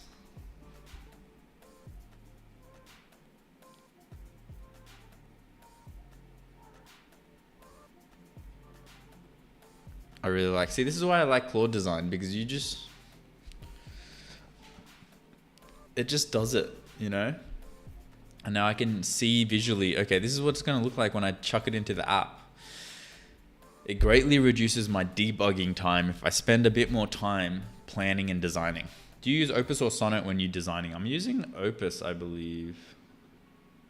Yeah, Opus 4.7. So I could probably go down to Sonnet if I needed to, which is actually not a bad idea since I'm approaching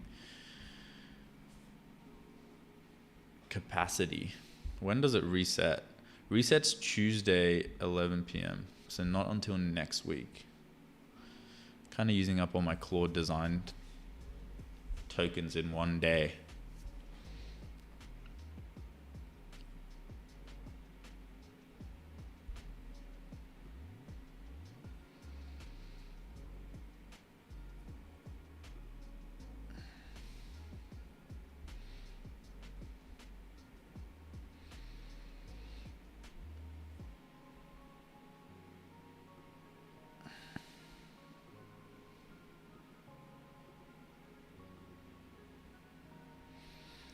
All right, let's actually focus on the wording now. So I can come in here and edit, I believe. Oh, nice. Your agents think together, your work moves faster. A multi-agent canvas for indie builders. Okay. Just go into chat.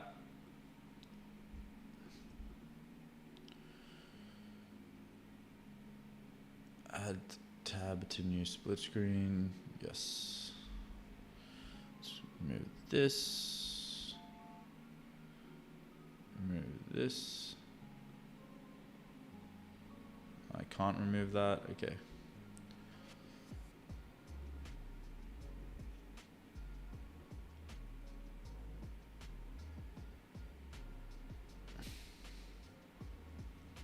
Okay. So I'm going to take a screenshot of this. I need to come up with a logo as well. Screenshot of this. Paste it in here.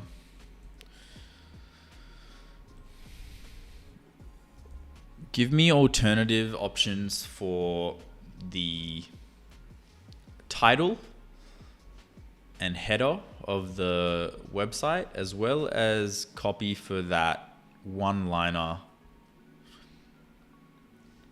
subheading. Give me like 3 options each.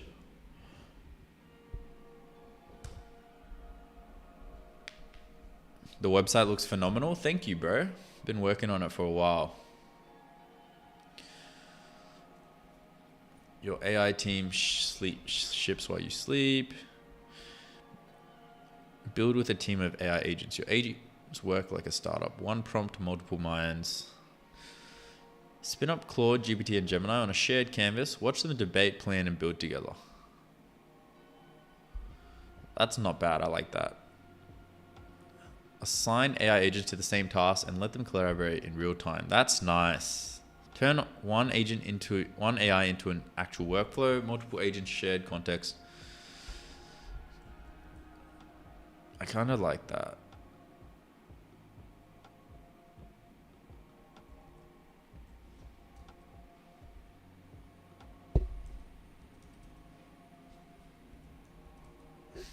Why is it giving me a dot point?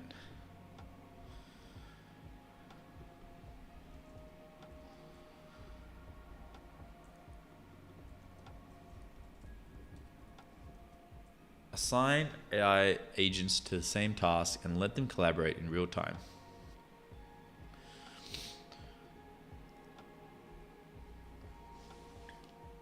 AI company angle, creative builder. Ideas stop bottlenecking at your brain. Think bigger with AI agents. Intelligence works better in systems. Orchestrate multiple AI minds. The multiplayer layer for AI. AI agents that think together. I don't mind this one. Build. Your agents work like a startup. Build with a team of AI agents. Team ships while you sleep.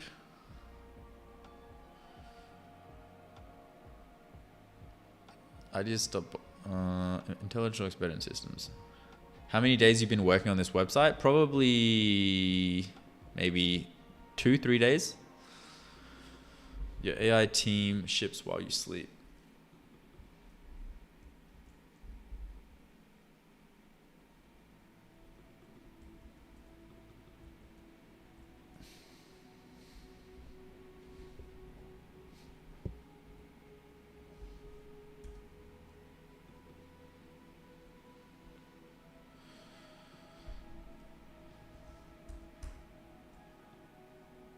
Yeah.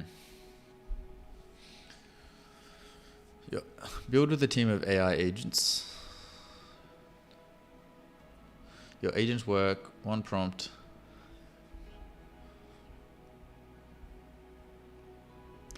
I like the AI company angle as well as the automation angle, like the ability to leave, set and forget and leave things. But yeah, the AI company angle, having multiple AI agents work together to build things. Give me specifics around the header, specifically around these two texts. One is, going to be, there's two statements here, right? And they kind of work together. Now I need alternatives for this. Man, my prompting is sucking today. I'm not going to lie. Damn, you made that in just 3 days? Damn, programming is so dead. I mean, if you want me to be super honest, I made this in a single prompt. Let me show you. Let me show you the base. This is the base that I worked with. This base was made with a single prompt. I one-shotted this website. Like, it's not bad, right? It's clean. This was a one-shot prompt. So if I put a little bit more detail in the prompt, I might have gotten a better output. But yeah, your agents think together. Your company runs itself. That's not bad. Your agents think together. Your workflow runs themselves. Your ideas ship themselves. Your agents think together. Your ideas ship themselves. Your startup moves autonomously. Your backlog clears itself. Your AI team works together. Your agents think together. Your agents work together. Multiple AI minds, one autonomous workflow. Build with an AI team, not just another chatbot. Your agents collaborate, your work compounds. AI agents that think together and keep working without you. Your agents think together, your workflow runs themselves. I like your agents work together. Your agents work together. Oh, it's freaking there already. Your agents work together. Your ideas ship themselves. Your startups, your backlog clears itself. Your ideas ship themselves. I like that.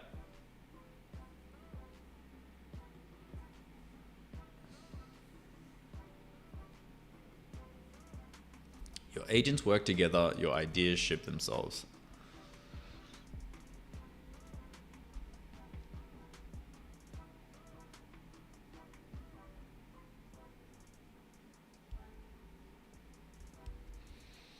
Then we need, okay,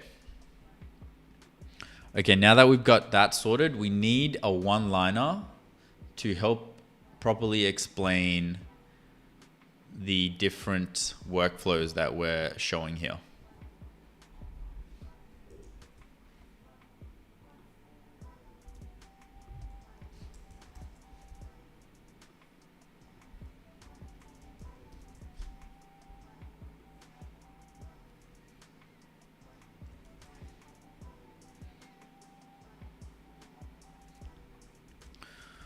The first is showcasing, the ability for multiple agents to work together and, debate or synthesize one answer. The second is showing the ability to create a cron-triggered pipeline where they've gotten the agent to post autonomously. And the third is showing what it might look like if you were to create like a full-on coding team from research to ideation to shipping the actual app. We need a one-liner that is simple for each of these workflows that lets the user understand exactly what it is they are looking at. It needs to work for non-technical individuals Give me 5 options for each. So what I'm trying to do here is fix this one line up here.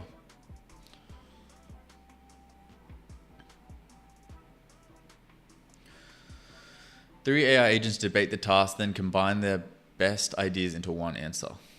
Different AI models work together to produce a stronger final output. Give the same task to multiple. Your agents brainstorm, critique, and refine the output together. Instead of one AI guessing, multiple agents think through the problem together.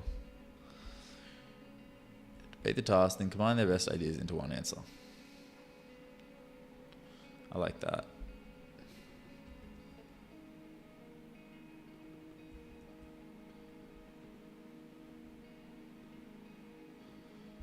What do we got here? Set a workflow once and let it keep publishing automatically.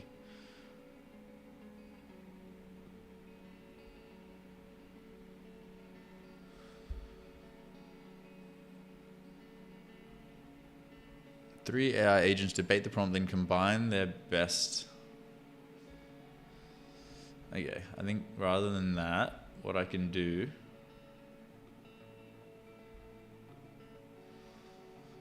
because it didn't look like it applied. Make the subtitle smaller, please. It's hurting my OCD. Which subtitle? Which one?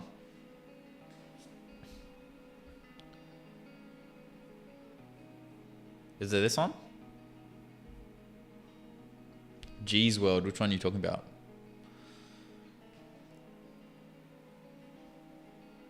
Still need that coffee channel sponsor, I reckon. More dead than I thought. Good morning, Doobie fam. For the first time, I come to you all from a Linux environment. I'm shedding my Windows shell. Yo, let's go, Slyphorn. That's exciting. I know that there is a section of the internet that is very passionate about Linux. So good to see you've joined that community. Are you not afraid that the first thing that people do with Ace is recreating Ace, but better in open source or something like that? At the end of the day, that's something you can't stop. But you also got to think, like, if anyone can build everything, you got to think about distribution, you know? If the guy building Ace can build a better Ace, then let him build a better Ace. But at the end of the day, I'm here vibe coding every single day. I feel like my viewpoint is very unique because I came from a non-technical background. I came from a marketing background. And so when I think about this tool and how I'm going to literally use it every single day and update it consistently, I don't know if the guy who's copy pasting my idea is going to be able to compete. You also got to consider distribution, right?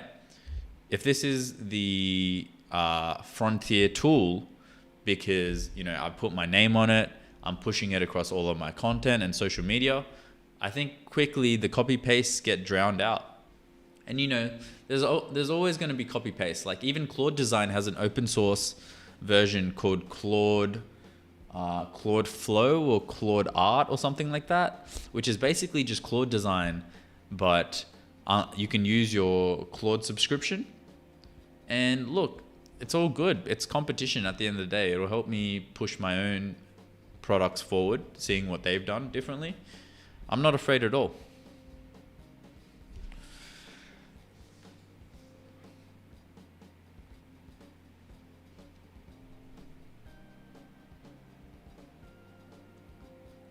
Okay, let me check if this actually worked. The edge there. The problem then synthesize one answer. Okay. For the hero elements one-liner, change the text to one. Three agents debate the task, then combine their best ideas into one answer. 2. Set a workflow once and let it keep publishing automatically. Your AI team researches, writes, and posts content on a schedule. Automate recurring work with AI agents that run in the background. Create workflows that continue working even when you're offline. Turn repetitive tasks into autonomous pipelines that run themselves. Kind of like that. Set a workflow once and let it keep publishing automatically. Your AI team researches, writes, and posts content on a schedule.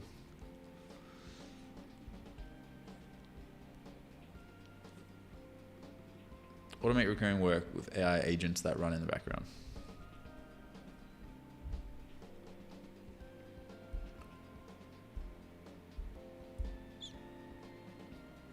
Create workflows that continue working even when you're offline. Create workflows that continue working even when you're on holiday. You know, try and sell that vision a little bit, you know? You're sipping a little margarita in a beach off in the Greek islands, and you got this freaking workflow posting for you. Create workflows that continue working even when you're on holiday. Because, you know, Vibecoders need a holiday too, man. Build an AI software team that plans, codes, critiques, and ships together. Each agent handles a different role, from research to deployment. Turn one prompt into a complete product workflow powered by multiple AI agents. Create specialized AI teams for planning. Watch your AI team move from idea to shipped apps step by step. 3. Create a team that moves from idea to shipped app. Create a team that turns a prompt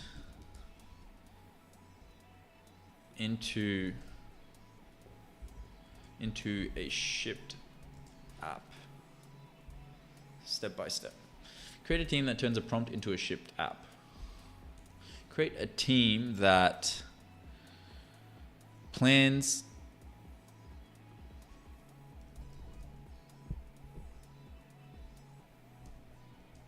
codes and reviews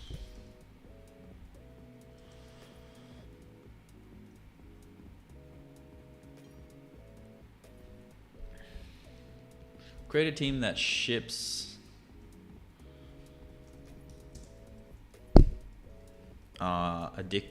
let's say ships thoughtful apps, thought out apps. Define unified gateway, Farmerai.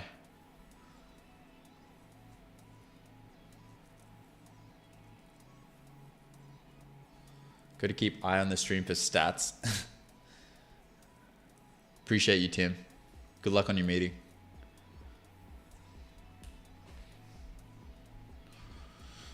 Create a team that ships apps.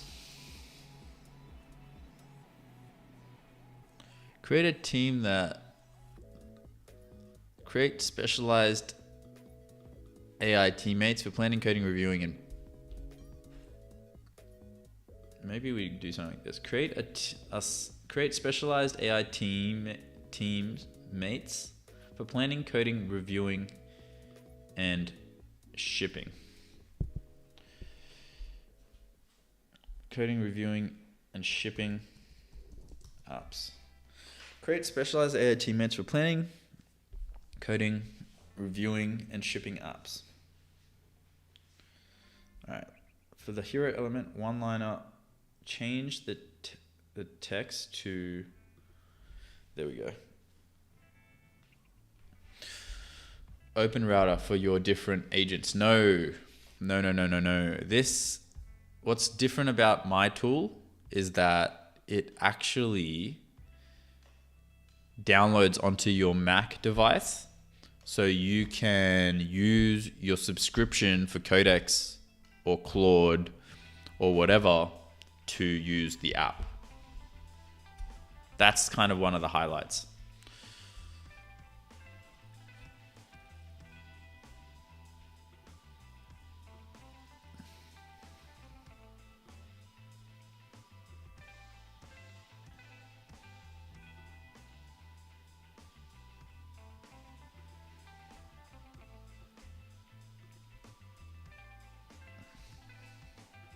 Okay, let me go ahead and delete this.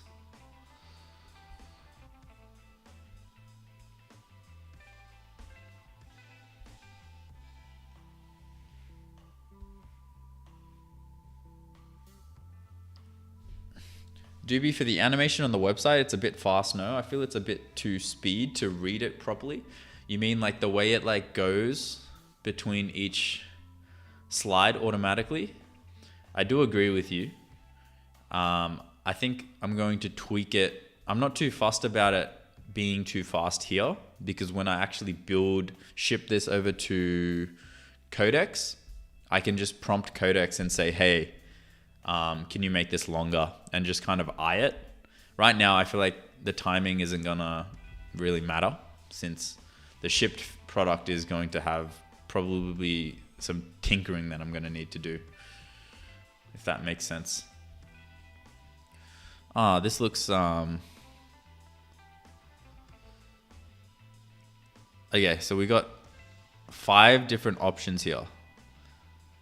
Oh, this is cool. Solo, pair, small, focused, balanced, expanded, council. This is a cool vibe. All right, let's see this one. All right, I'm gonna do a poll, guys.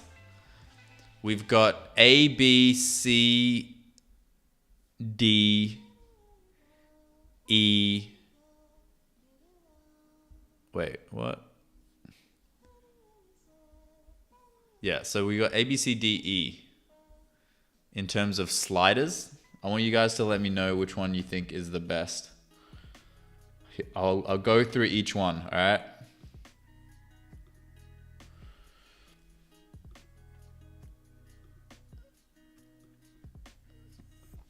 Which is the best slider?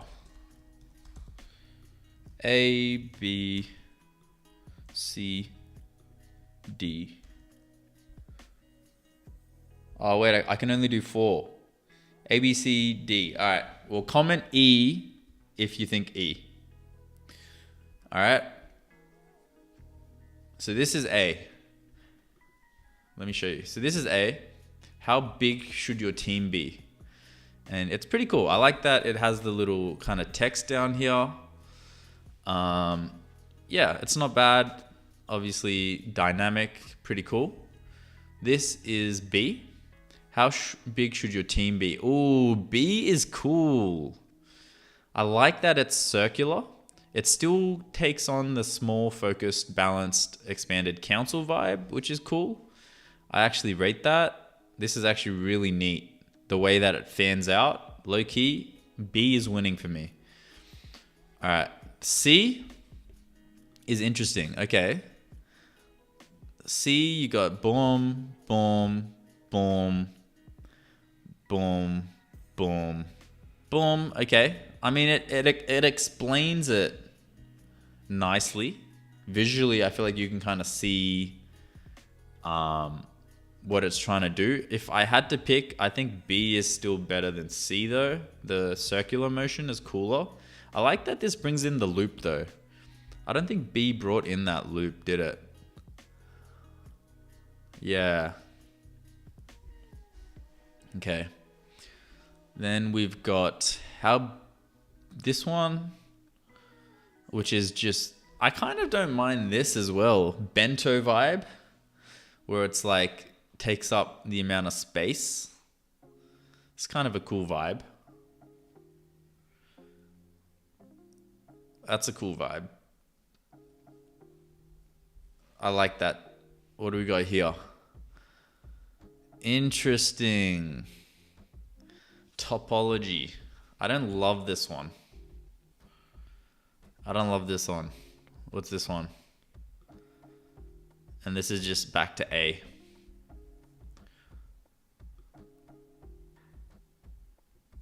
Yeah, honestly, oh, this is tricky. What do you guys reckon? Vote in the poll for which one you think is the best. I think D, Bento Vibe's kind of cool.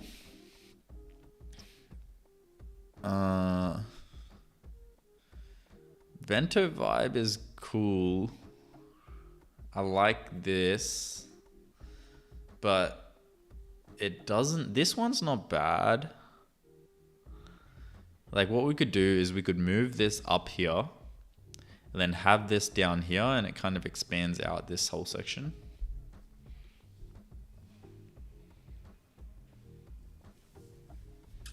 Ooh. Yeah. C's not bad. But then B as well, I really like the fact that it's circular. Something is really satisfying to see how it pops out from the bottom.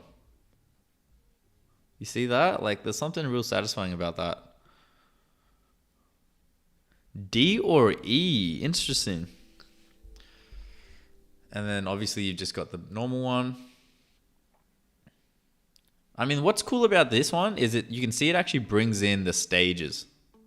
So this is actually how the canvas would look, but in a smaller version.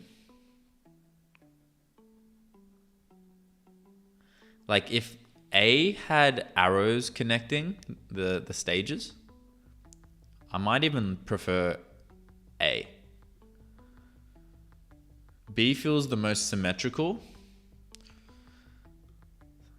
So B looks the coolest, but it doesn't actually portray what we're after.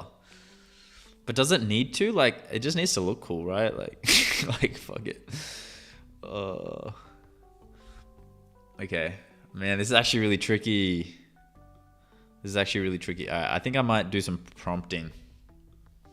Does the comment tool work now? Test. No, the comments tool still doesn't work for some reason. All right, let me just resolve.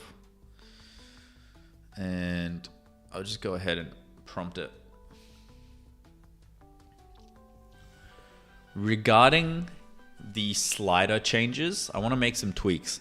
So with A, could we see each stage being connected by an arrow? I think that would help visualize. Also, there's a lot of empty space between the between the slider and that bottom text. Solo, pair, small, focused. I think we can make that closer and centered. Regarding the constellation, I like it. But yeah,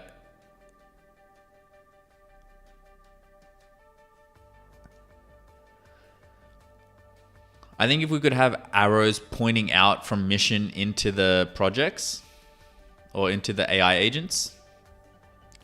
Regarding C, I think what could be cool here is if the slider took up the top and the visualizer took up the bottom. Since the visualizer is a straight line, it can take up that entire bottom section and feel like it fits in perfectly. From left to right. Then regarding D, the bento grid.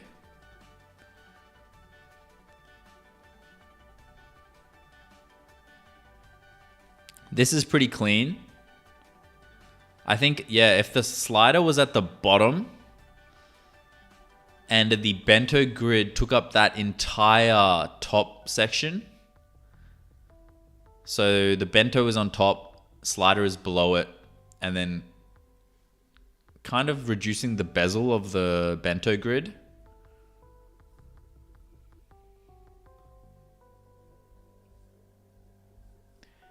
And we can remove E, topology. I don't really like it.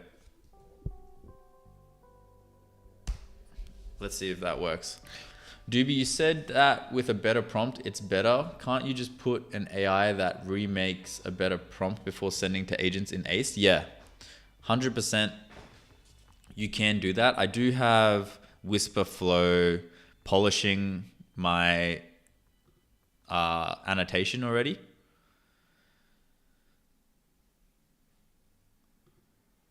Oh, I actually had it turned off on accident. It should work now.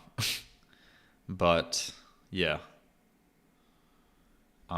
If you really want, you can come in here to ChatGPT and then set it up so it auto polishes your dictation and then go from there. Everyone's thinking A. All right, let's have a look. Oh yeah, I forgot about my crons. Jeez, this is what happens when you're doing too much shit.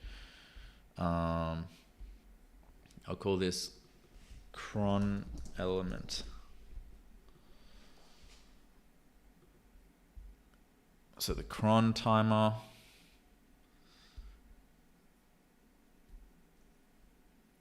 Looks good to me.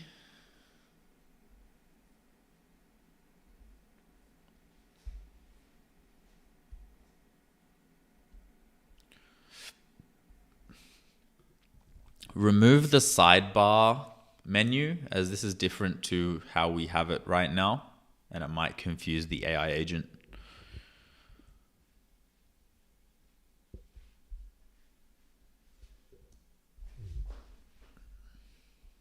Yeah, but I mean in Ace directly, like in the app, something built in. Oh yeah, I can see that. That's not a bad idea. I mean, we kind of have that with the voice annotation. Okay, let's actually try this again. So, new project, build a team, test website. 2, continue. Build a high converting landing page for a developer tool. Nice, that's nice. Okay. Build a high converting landing page for a developer tool.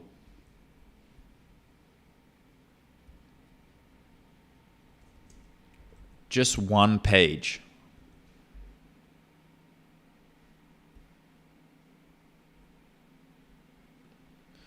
Then we go 3 agents, continue.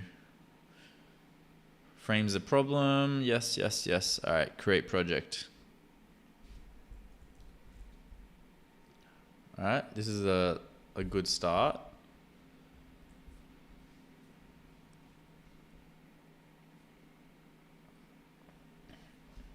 Now clearly, the output does not look how I want it to.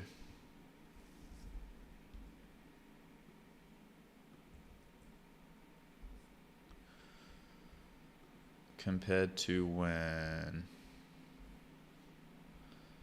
you can kind of see here the output looks completely different.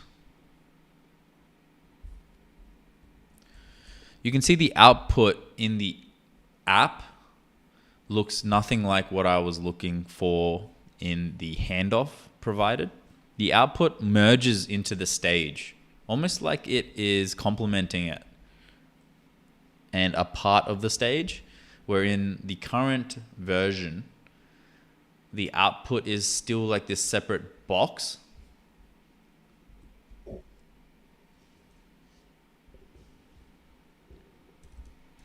The rule is that when a stage is created with an output, the output is merged into the stage.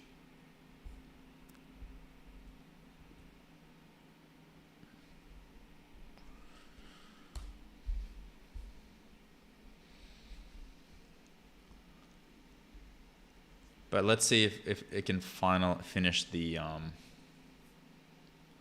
finish this. We have this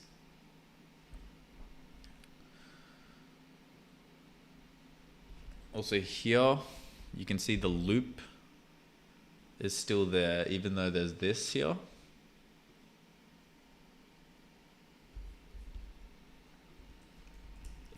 You can see that when a loop is created, the top string should no longer exist, as we already have it covered by the loop track icon.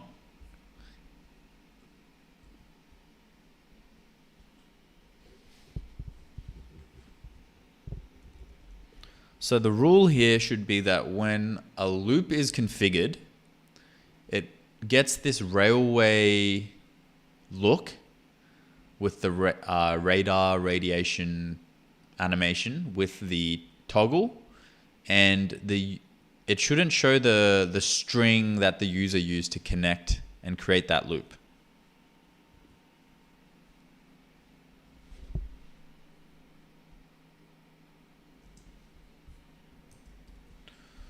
And I'll just highlight this.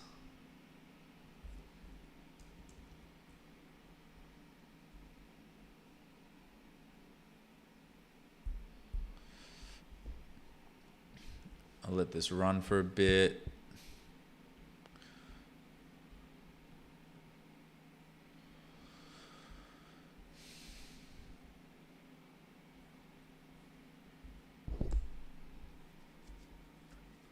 Did this? No, this isn't complete. Cron element, I think, is good to go. So I'm gonna download this handoff. Handoff to Claude Code, download zip. And now I can just open up codecs I have here, chuck in the handoff. I want to create a cron job tile that users can drag and drop, which basically triggers a cron. So based on the time that the user sets, the agent runs this cron. Now the app needs to be open at all times for this cron to work. That's fine. We just need to make sure end to end that this cron actually functions the way it needs to. And I might even go ahead and enter plan mode for this one. Think about where it goes on the sidebar menu. Also when pressing space, where to include it. I think when pressing space, we can remove the draw tools to create room for the cron job icon. And we should just make it a clock as well, the cron job.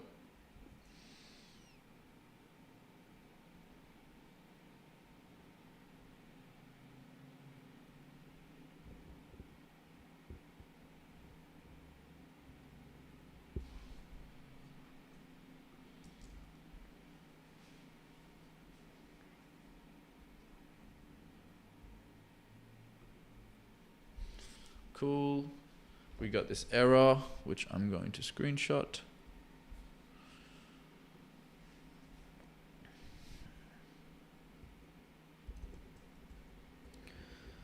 Also got this error from Gemini. Actually, maybe I'll let another agent work on that. Got this error from Gemini when connected to a team for a task.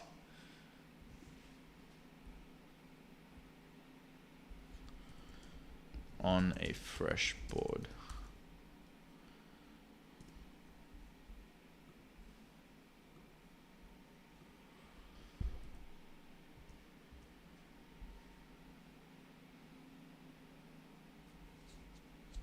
Let me chuck music back on.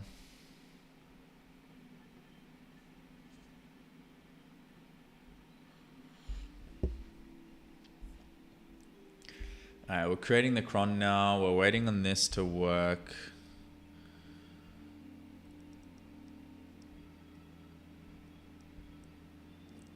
We're waiting on the output.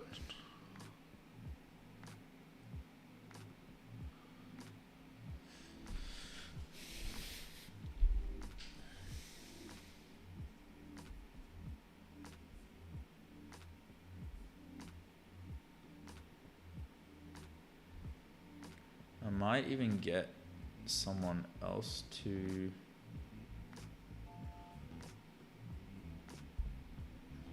What schedule shape should V1 support for the cron title?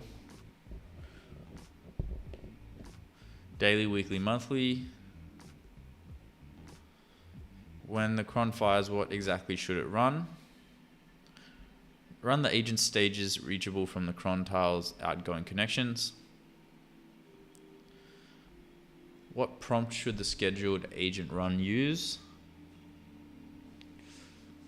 Cron stores an editable instruction. Create this week's video bundle. Board name only. Prompt.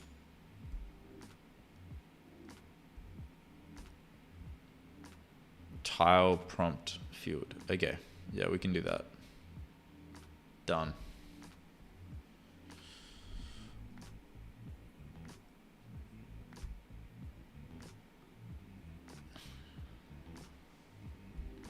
I can even probably put this in another chat.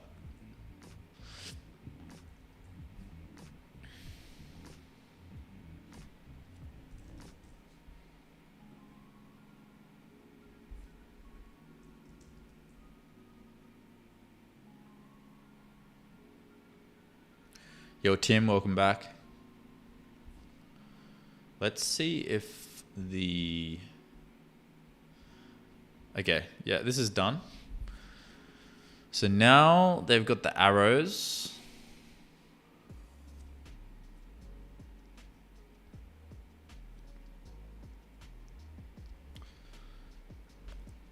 This one's got arrows.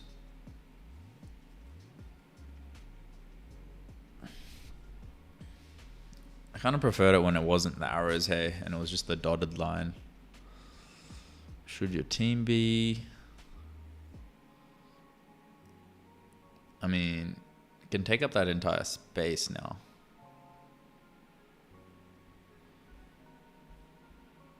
Oh, this is nice. Ooh. See, this is cool and unique. Like, that's pretty swag. I'm not gonna lie.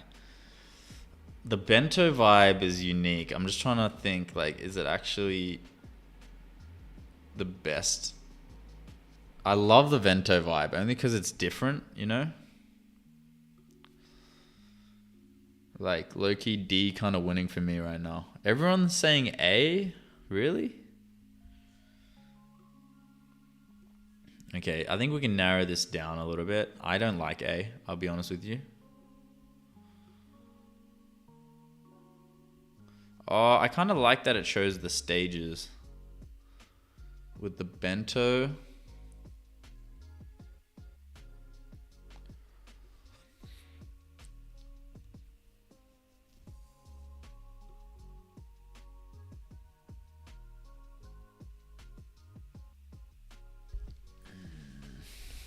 This is tricky. I might need to come back to this. I feel like I need a bit. I need a fresh set of eyes on this one.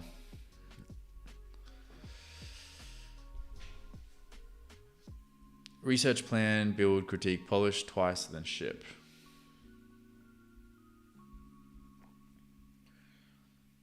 All three workflows description. A cron triggered pipeline.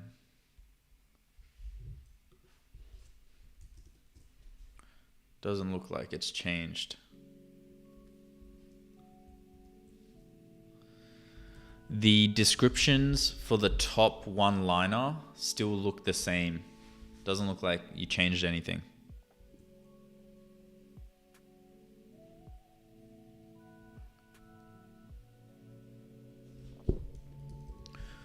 Also, that PRD element at the bottom seems to get cut out a little bit, which I don't like.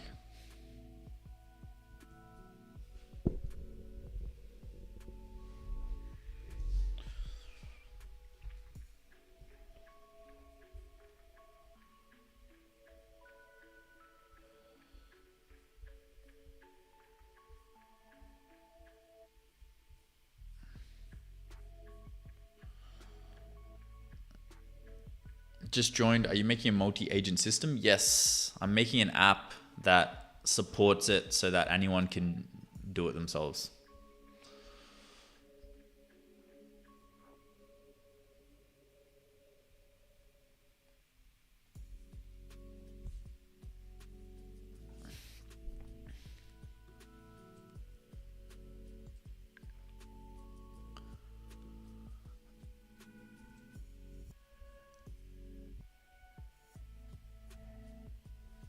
Okay, cool. Looking good, looking good.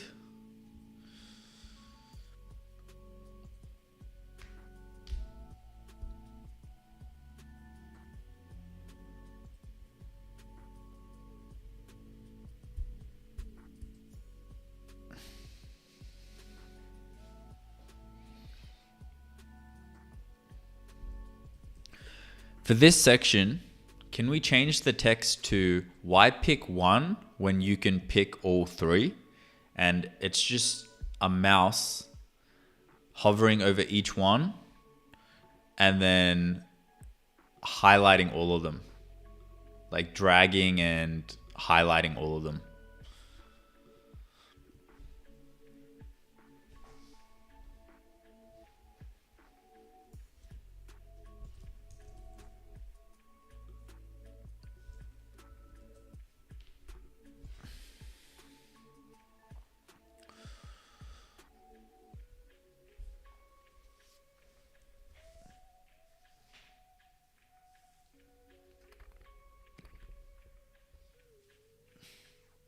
All I know is A's doobie.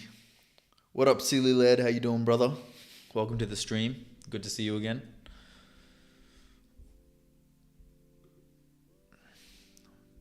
But honestly, I don't know if I'm a huge fan of A.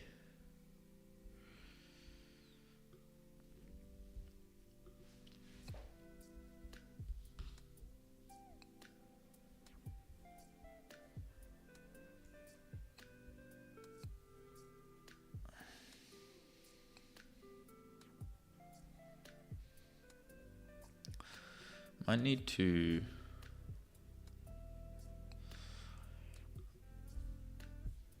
What's our Claude design usage at?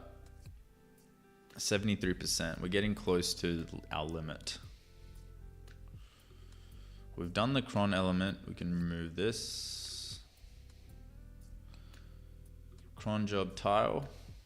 If geocode was closed or the Mac was asleep at the scheduled time, what should happen on the next app wake open?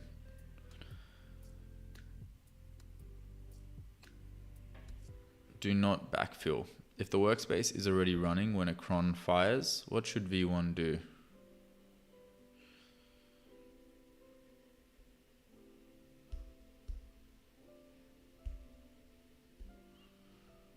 If the workspace is when a cron fires, what should V1 do? Skip. What time zone should the schedule use? Device local time. Which time zone should the schedule use? Yeah, okay, cool. Integrate stage output panels.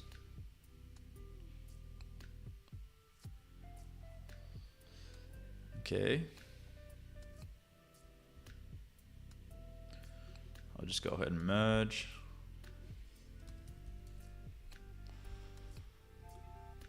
Cron job tile. All right, let's go ahead and approve.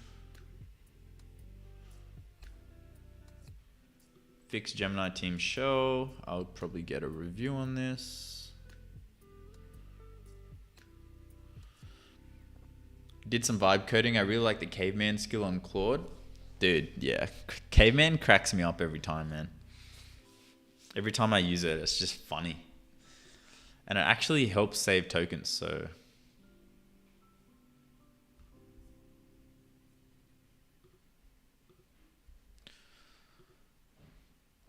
All right, we can probably archive this now.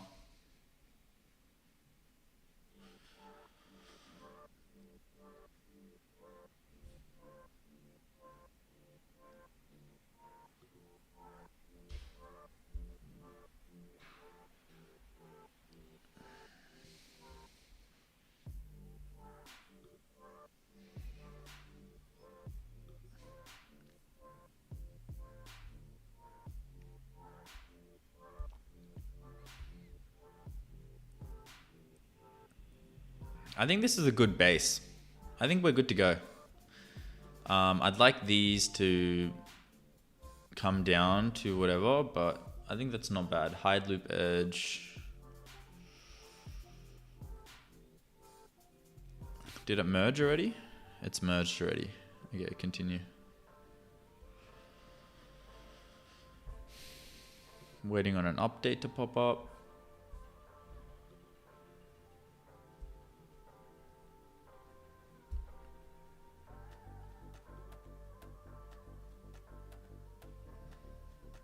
Final output provided in index HTML.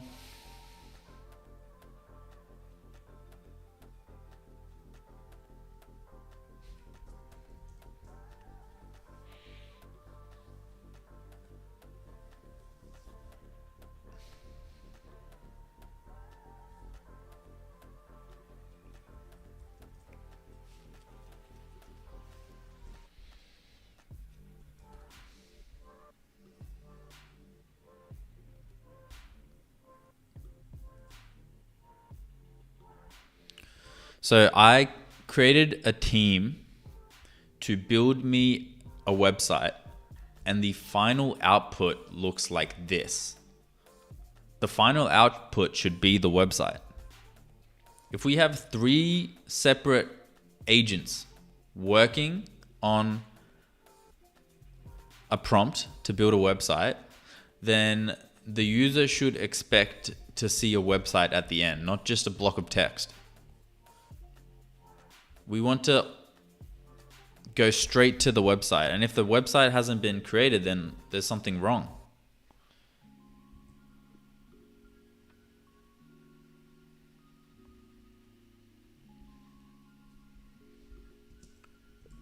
And what's confusing is even with the iteration loop, it wasn't able to pick up what was wrong. So we need to look into creating more robust guidelines for our AI agents to work more seamlessly and come out with a nicer output. The end result should be Ace automatically opening a HTML file or a local host and showing the website that it just built.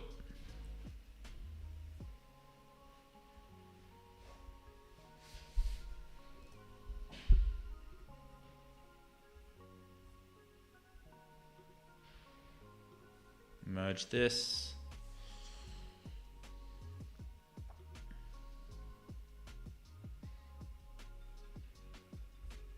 Now I did have that Gemini team error. So we can see if that caused it.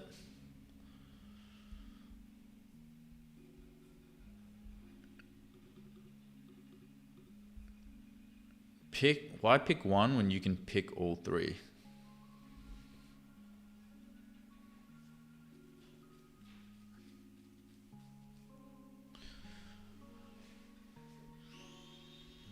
I kind of like that.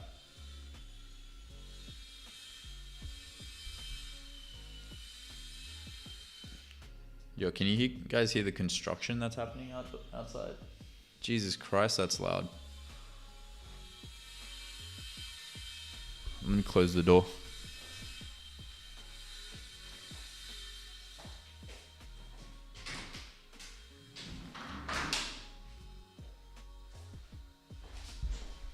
Bit quieter.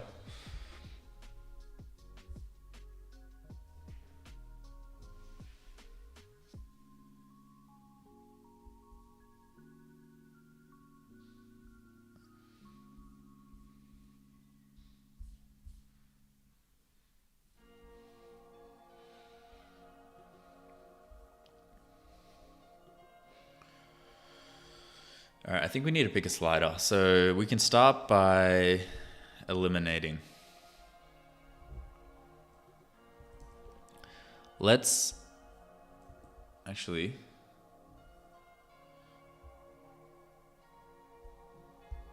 let me do this. Let's create a new project, duplicate.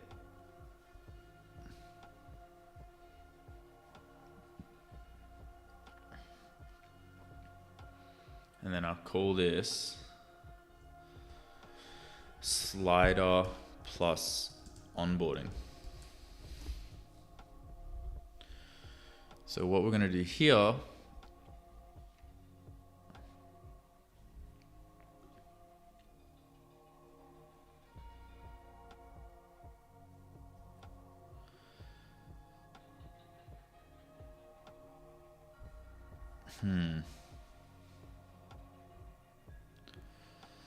okay, I think we can remove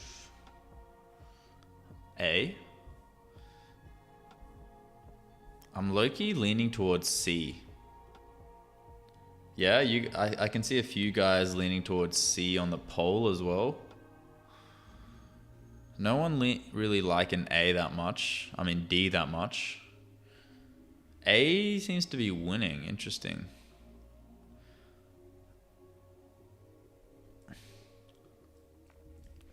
Can we adjust A so that it has a similar setup to D, where the visual is on top and the slider is on the bottom? Regarding C, can we actually revert the changes with the arrow and go back to the dotted lines? And then with C, can we actually make that visualization a lot bigger? There's so much empty space around that entire grid. I want it to take up that whole grid, that whole space. Kind of like how the bento has taken up that whole space. I want C pipeline to take up the entire bottom space.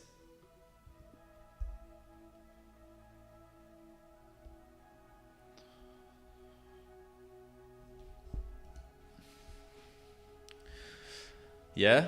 You think D? Your vote, Emilio. The slider itself in D is the nicest, actually. Oh, I mean, it's the same here. But I think I prefer when the slider is like this. See how much little space it takes up?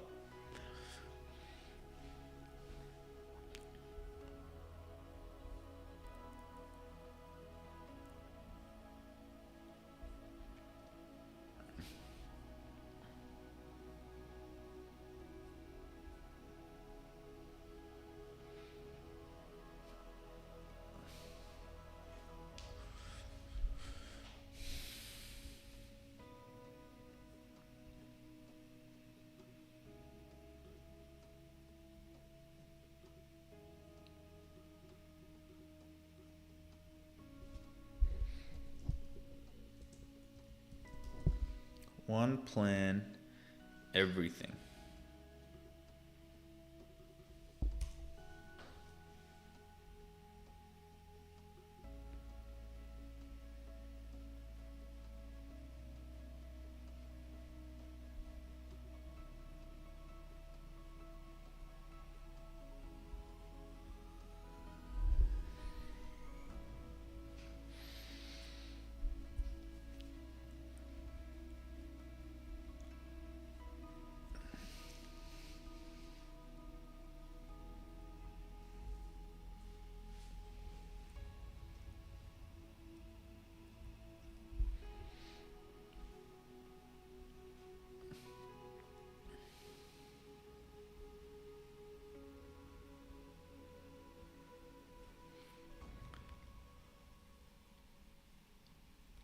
I'm wondering, because the annual is cheaper at $99 a month.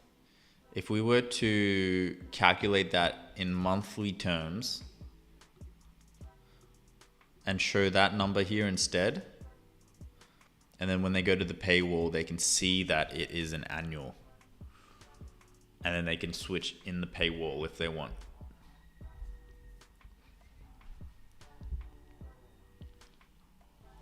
Trying to think if that's the best option here.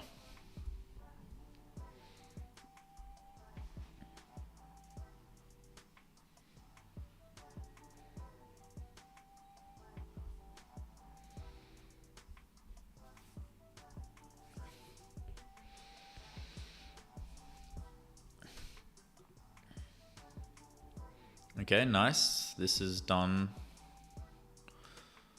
nicely. A is looking cool for the slider now that it's on top.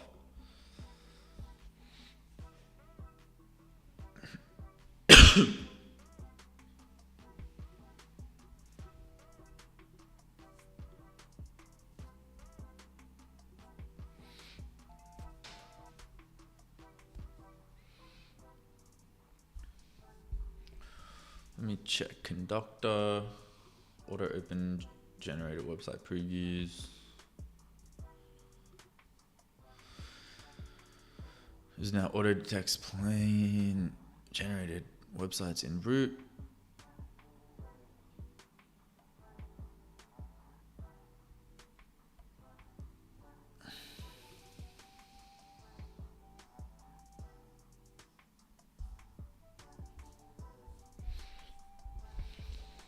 Cron job taking a minute, 23 minutes now. What's my Claude? We're at 34%.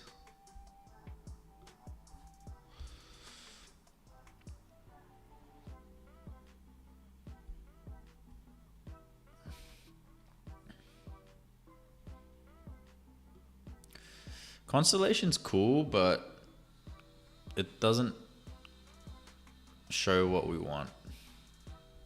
The more that I think about it, the less I like Constellation.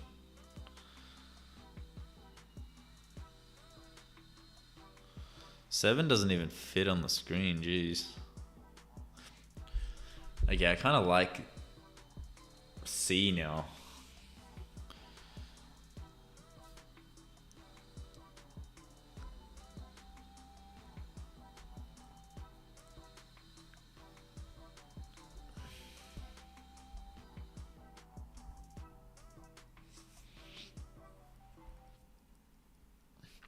I'm using Opus 4.7 in Claude Design. Are you paying for the app or the API of the agency? Or you need to pay for both? I'm just paying, you're just paying for the app. You're just paying for the ability to connect the agents together. You have to pay for the agents yourself. But what's different about this tool versus N8N, for example, is you can download it as an app, which allows you to use it, your subscriptions, pre-existing subscriptions with it. That's the kind of value proposition. And what I'm trying to do is I'm just trying to create an environment that allows you to utilize those tools that you're already paying for. I'm not looking to, cover the costs of the AI with the subscription, because if I did that, I would have to pay for the API fees, which are way higher than the user paying for the subscription fees. So it actually ended up costing more.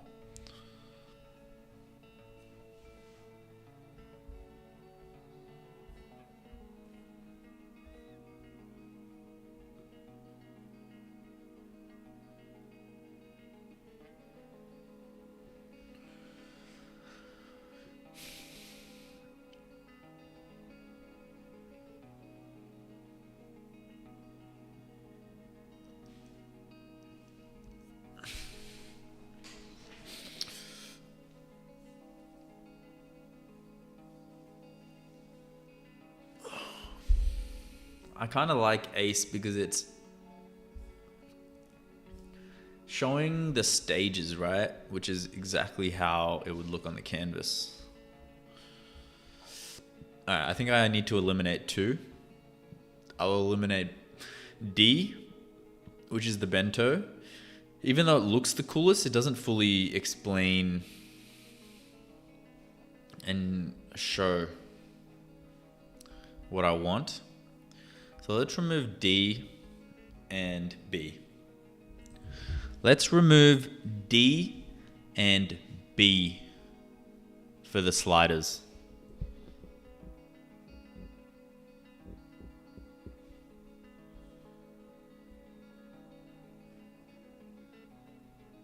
But I do kind of like D though. I just think it looks really cool.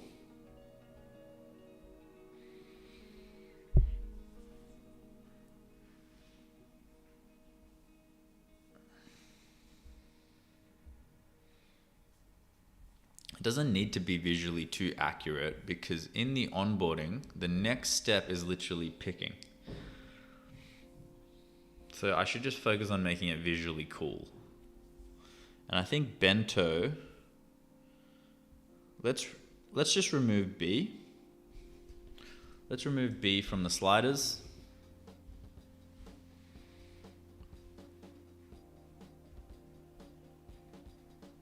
I actually can't pick.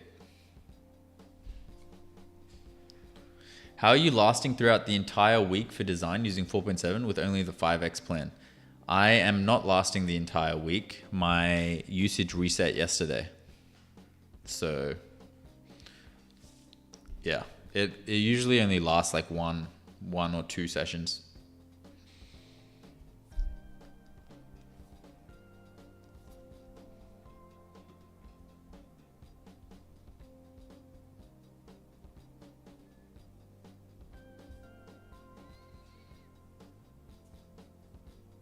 I'll get a review on this.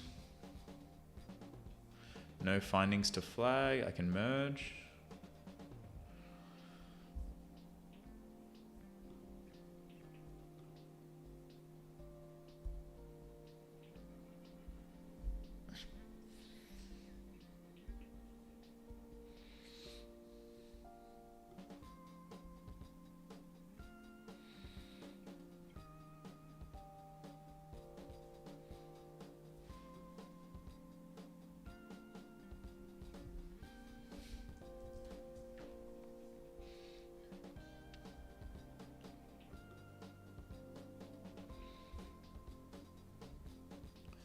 Where's the output?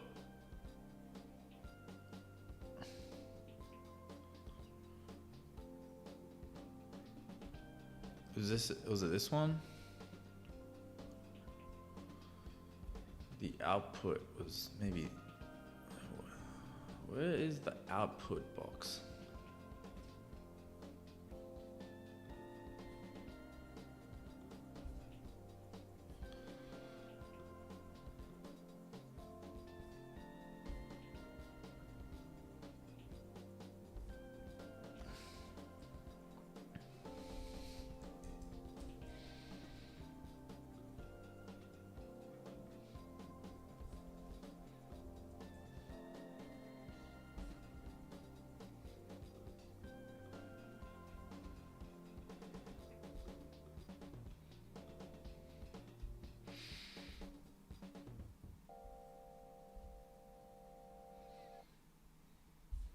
The animation's going against the arrows.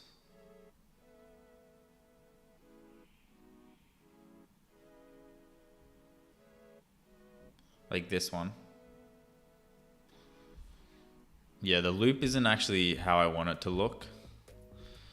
If I was to like delete this.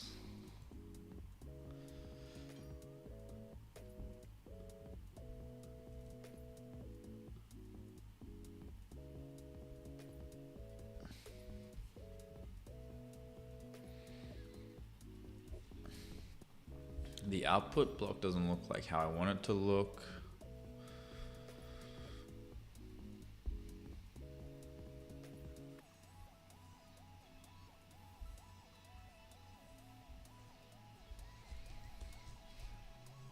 Honestly, let me just get Claude to do it.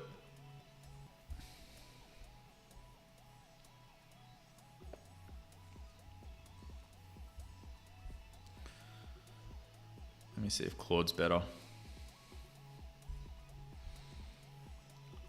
This is a screenshot from the Claude design handoff, and you can see how the output looks inside a stage.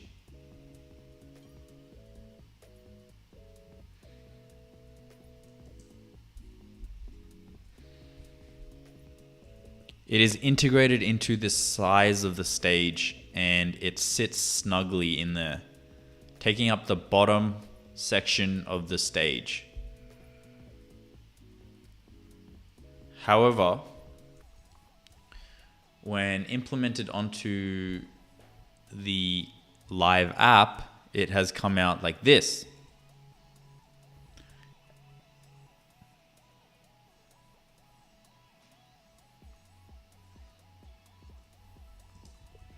which doesn't feel integrated into the stage and is this block that I can move around. I don't like it.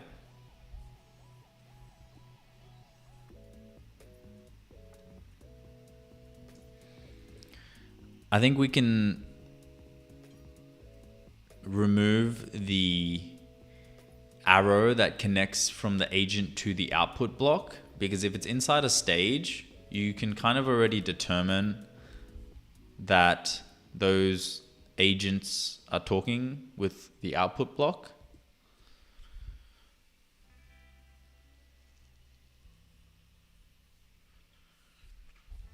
Actually, no.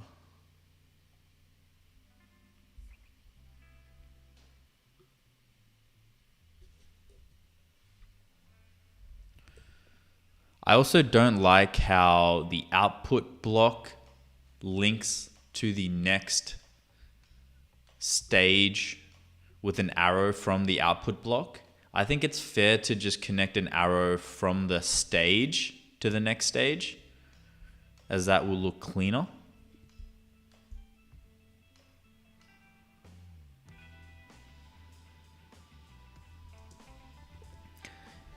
Internally and on the back end, it means the same thing, that an output block is now connecting to the next agent.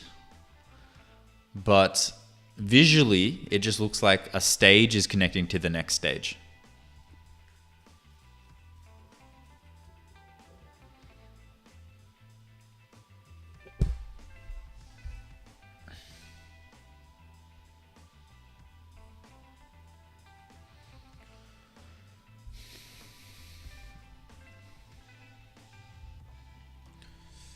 All right, let me go back to here.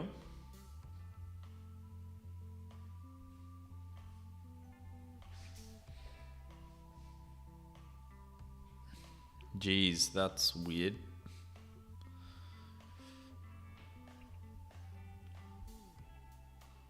I think we're good with this landing page.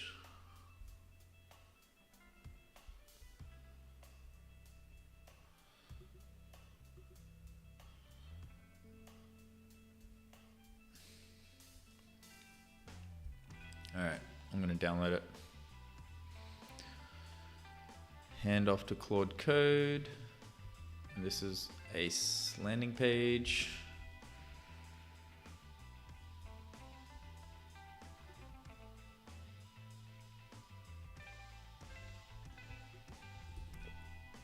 Ace landing page.html.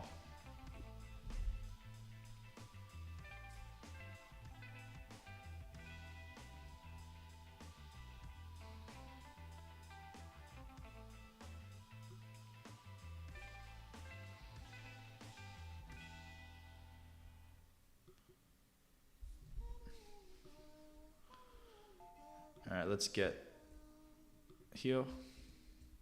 Read the attached ace.zip and read the readme inside. Implement ace landing page HTML.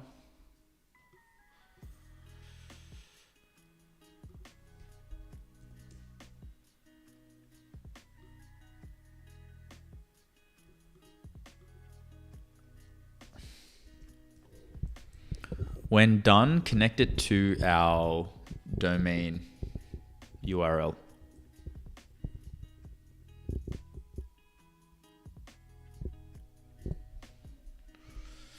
right, that's going to be a big prompt. I'll let that run. We had a few issues here with the review. Paste that in here.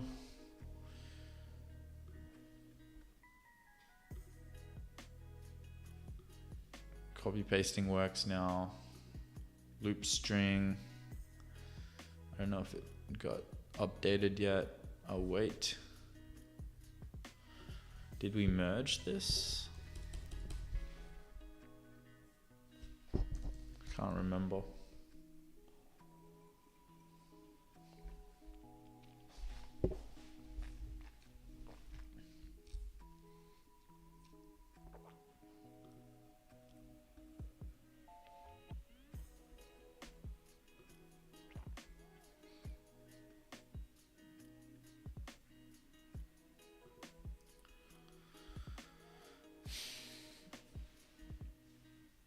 Here's what I found. 2 issues, both fixable.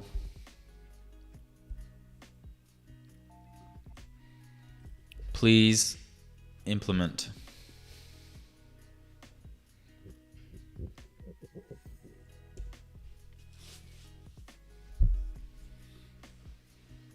Already merged. Okay, remove that.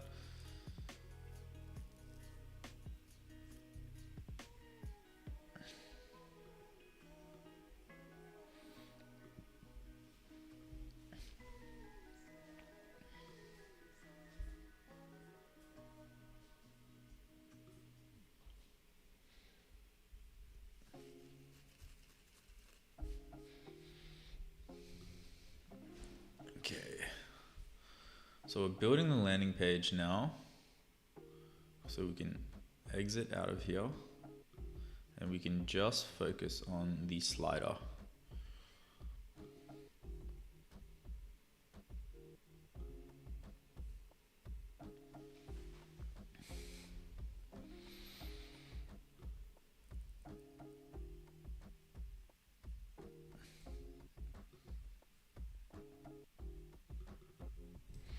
Remove all sliders except for D and implement D into the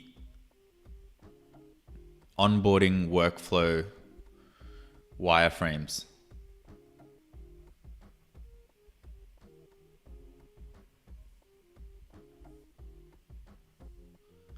For step 3, team size.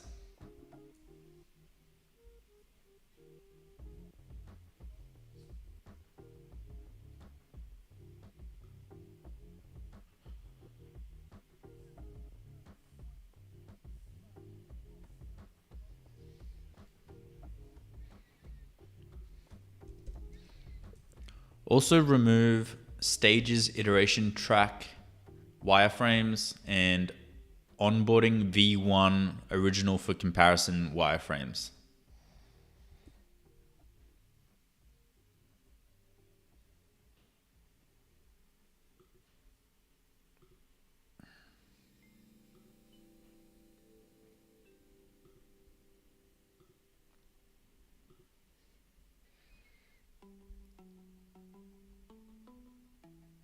Bring back the Discord emoji bug. I want to add more.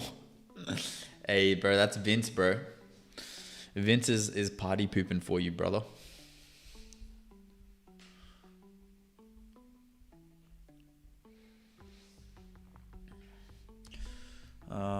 Okay, auto open generated website preview.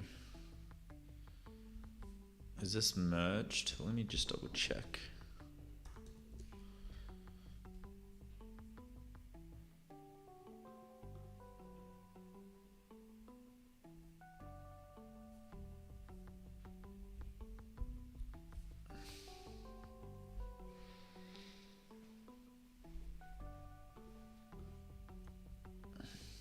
Okay, let's... I was kind of waiting for a restart to occur, but I don't see it. Let me check Claude usage. We're at 81% now. He removed it as I was adding our Lord and Savior. That's crazy. Crazy shout. What a dog, man.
Okay.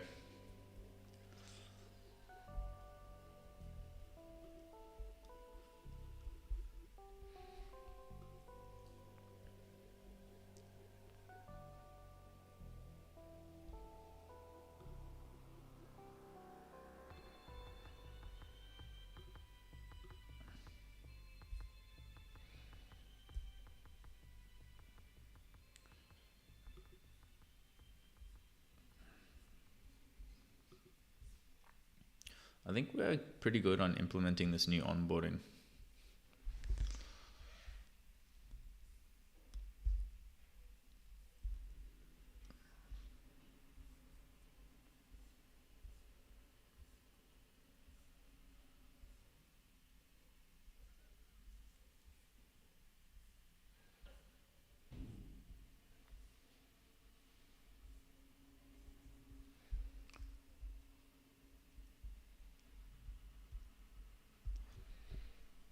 What's this project you're working on? I'm working on ACE, which is my agentic coding environment. And it basically lets different AI agents interact with each other seamlessly. So for non-technical people like myself, you're able to create more complex workflows.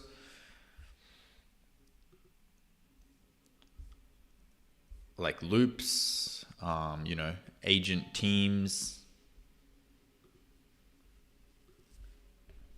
stuff like that.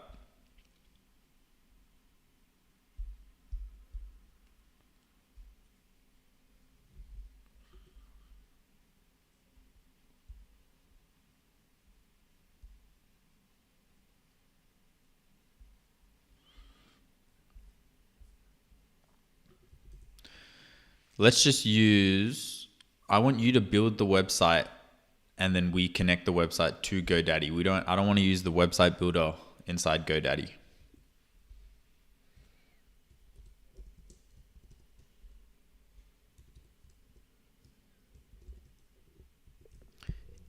If you feel like Vercel might be easier to do this, then we can do that as well. But the key is just, I want you to build the landing page and then we connect the domain to the landing page.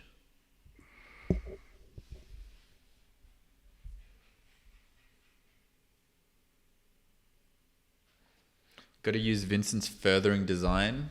Makes sense. Cheers, bro. Chuck music back on.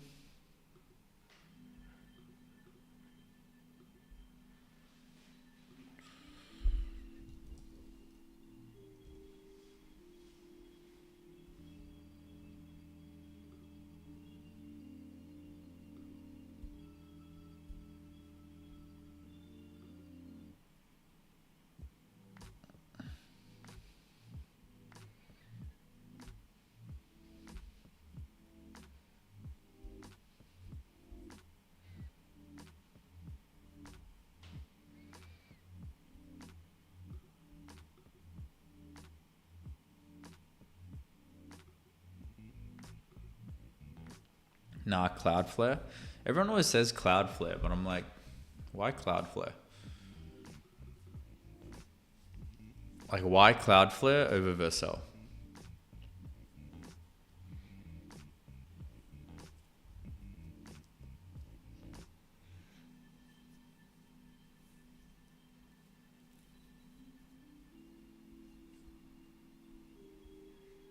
Is now on a dedicated GitHub Pages branch with a C name for build with ace.ai. I'm enabling GitHub Pages for that branch and setting the custom domain through GitHub's API.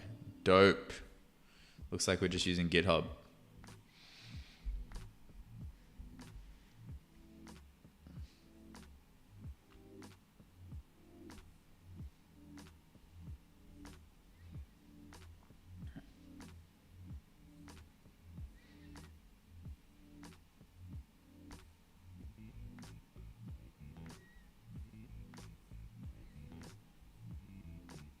Cool. I think we can.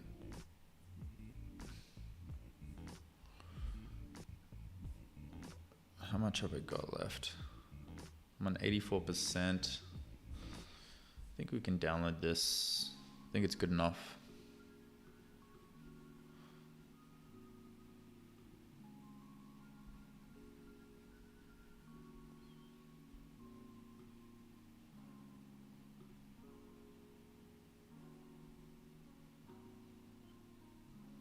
Oh, I messed up. Share, hand off to Claude, download zip.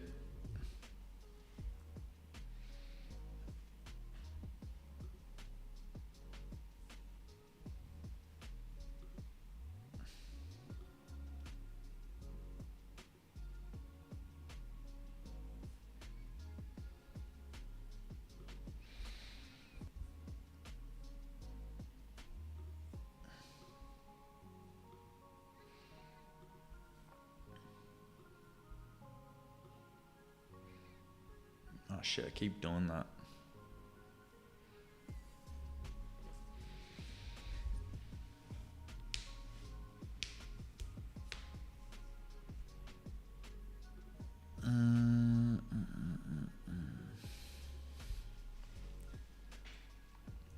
I want to redo the onboarding slightly so that when the user creates a new project,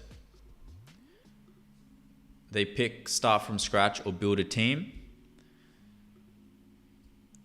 They then, if they build a team, fill out the name of their project, and then the new onboarding starts. And you will see it in the handoff.zip. Man, I feel a little slow today. Like my freaking brain is not able to produce very nice prompts. Like as I'm annotating my voice, I'm like, am I even explaining what I want concisely? At the end of the day, that's literally all vibe coding is. If you can't explain your idea properly, then you're screwed.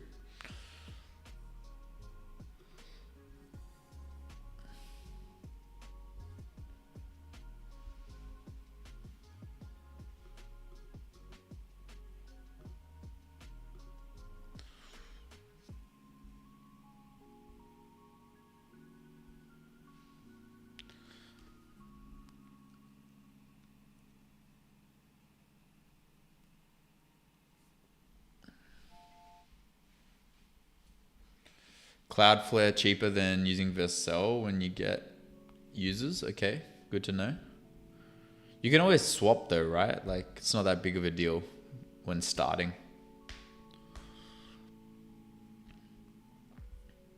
The way that I look at it is like, what is the easiest, simplest way to get to the finish line?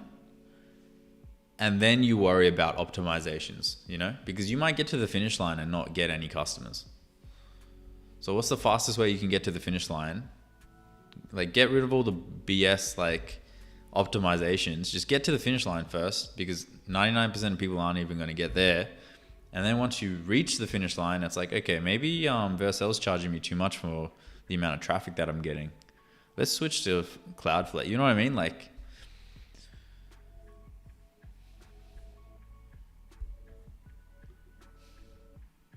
because I do feel Vercel is the easiest, right? Like in a single prompt, I can get the agent to just create a Vercel hosted page.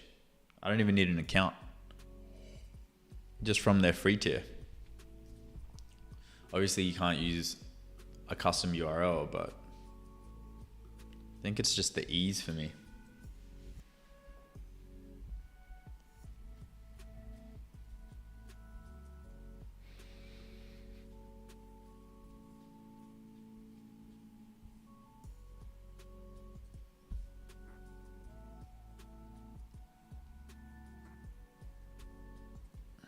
Get a review on this. Damn, this is taking ages from Claude. This one prompt's gonna use up my entire Claude usage. It's at 55%. We haven't been using it as much though. It's been more of a design day today, really. Designing's so fun, man.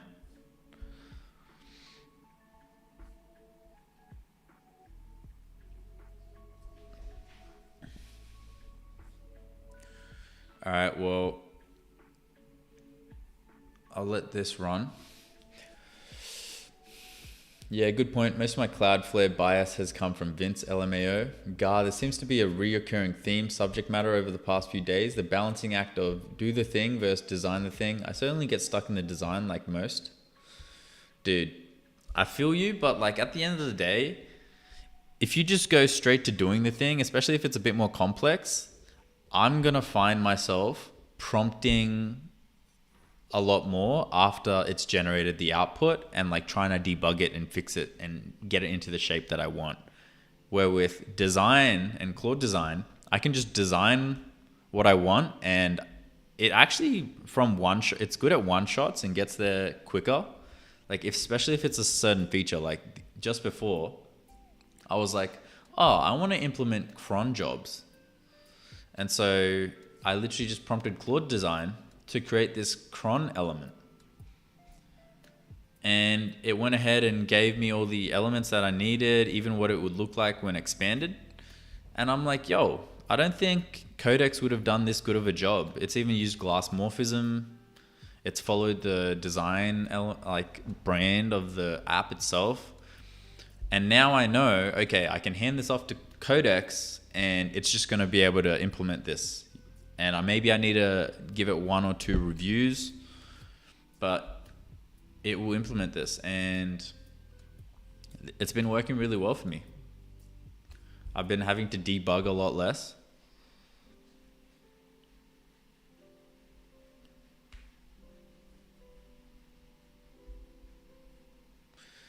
Is Google's new Gemini publicly available yet? The one that one shot built a whole OS with like 95 odd sub agents auto spun up. That was pretty dope. Yo, what? I didn't see that. That's pretty sick. Damn. That sounds insane.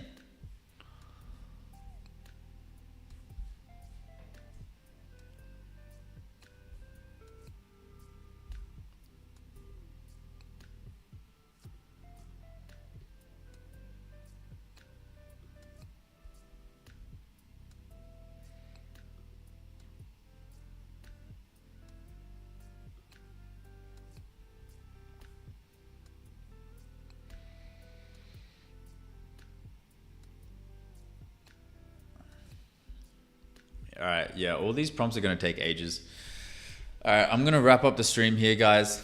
I'll catch you all tomorrow, same time. Yes, I am live streaming on a Thursday. I'll probably live stream on a Friday as well. I really want to get this done by early next week. So hopefully tomorrow we can review the landing page, connect Stripe, and continue with the onboarding screens. But yeah, thanks for joining today, guys. A bit of a chill stream. Peace out. I'll catch you tomorrow. Bye. But yeah, thanks for Emilio. Yo, thanks for that slider idea, by the way. That shit actually was elite. Kind of saved me. Tim, peace out. Hope your app's doing well. Slyfawn, thanks for joining, bro. Even I know you're a bit of an ogre when it comes to waking up early, but appreciate it. Alex, haven't seen you in the streams in a while, so thanks for popping in, bro. Even though I just kind of dismissed your your recommendation. Silly Led, peace out.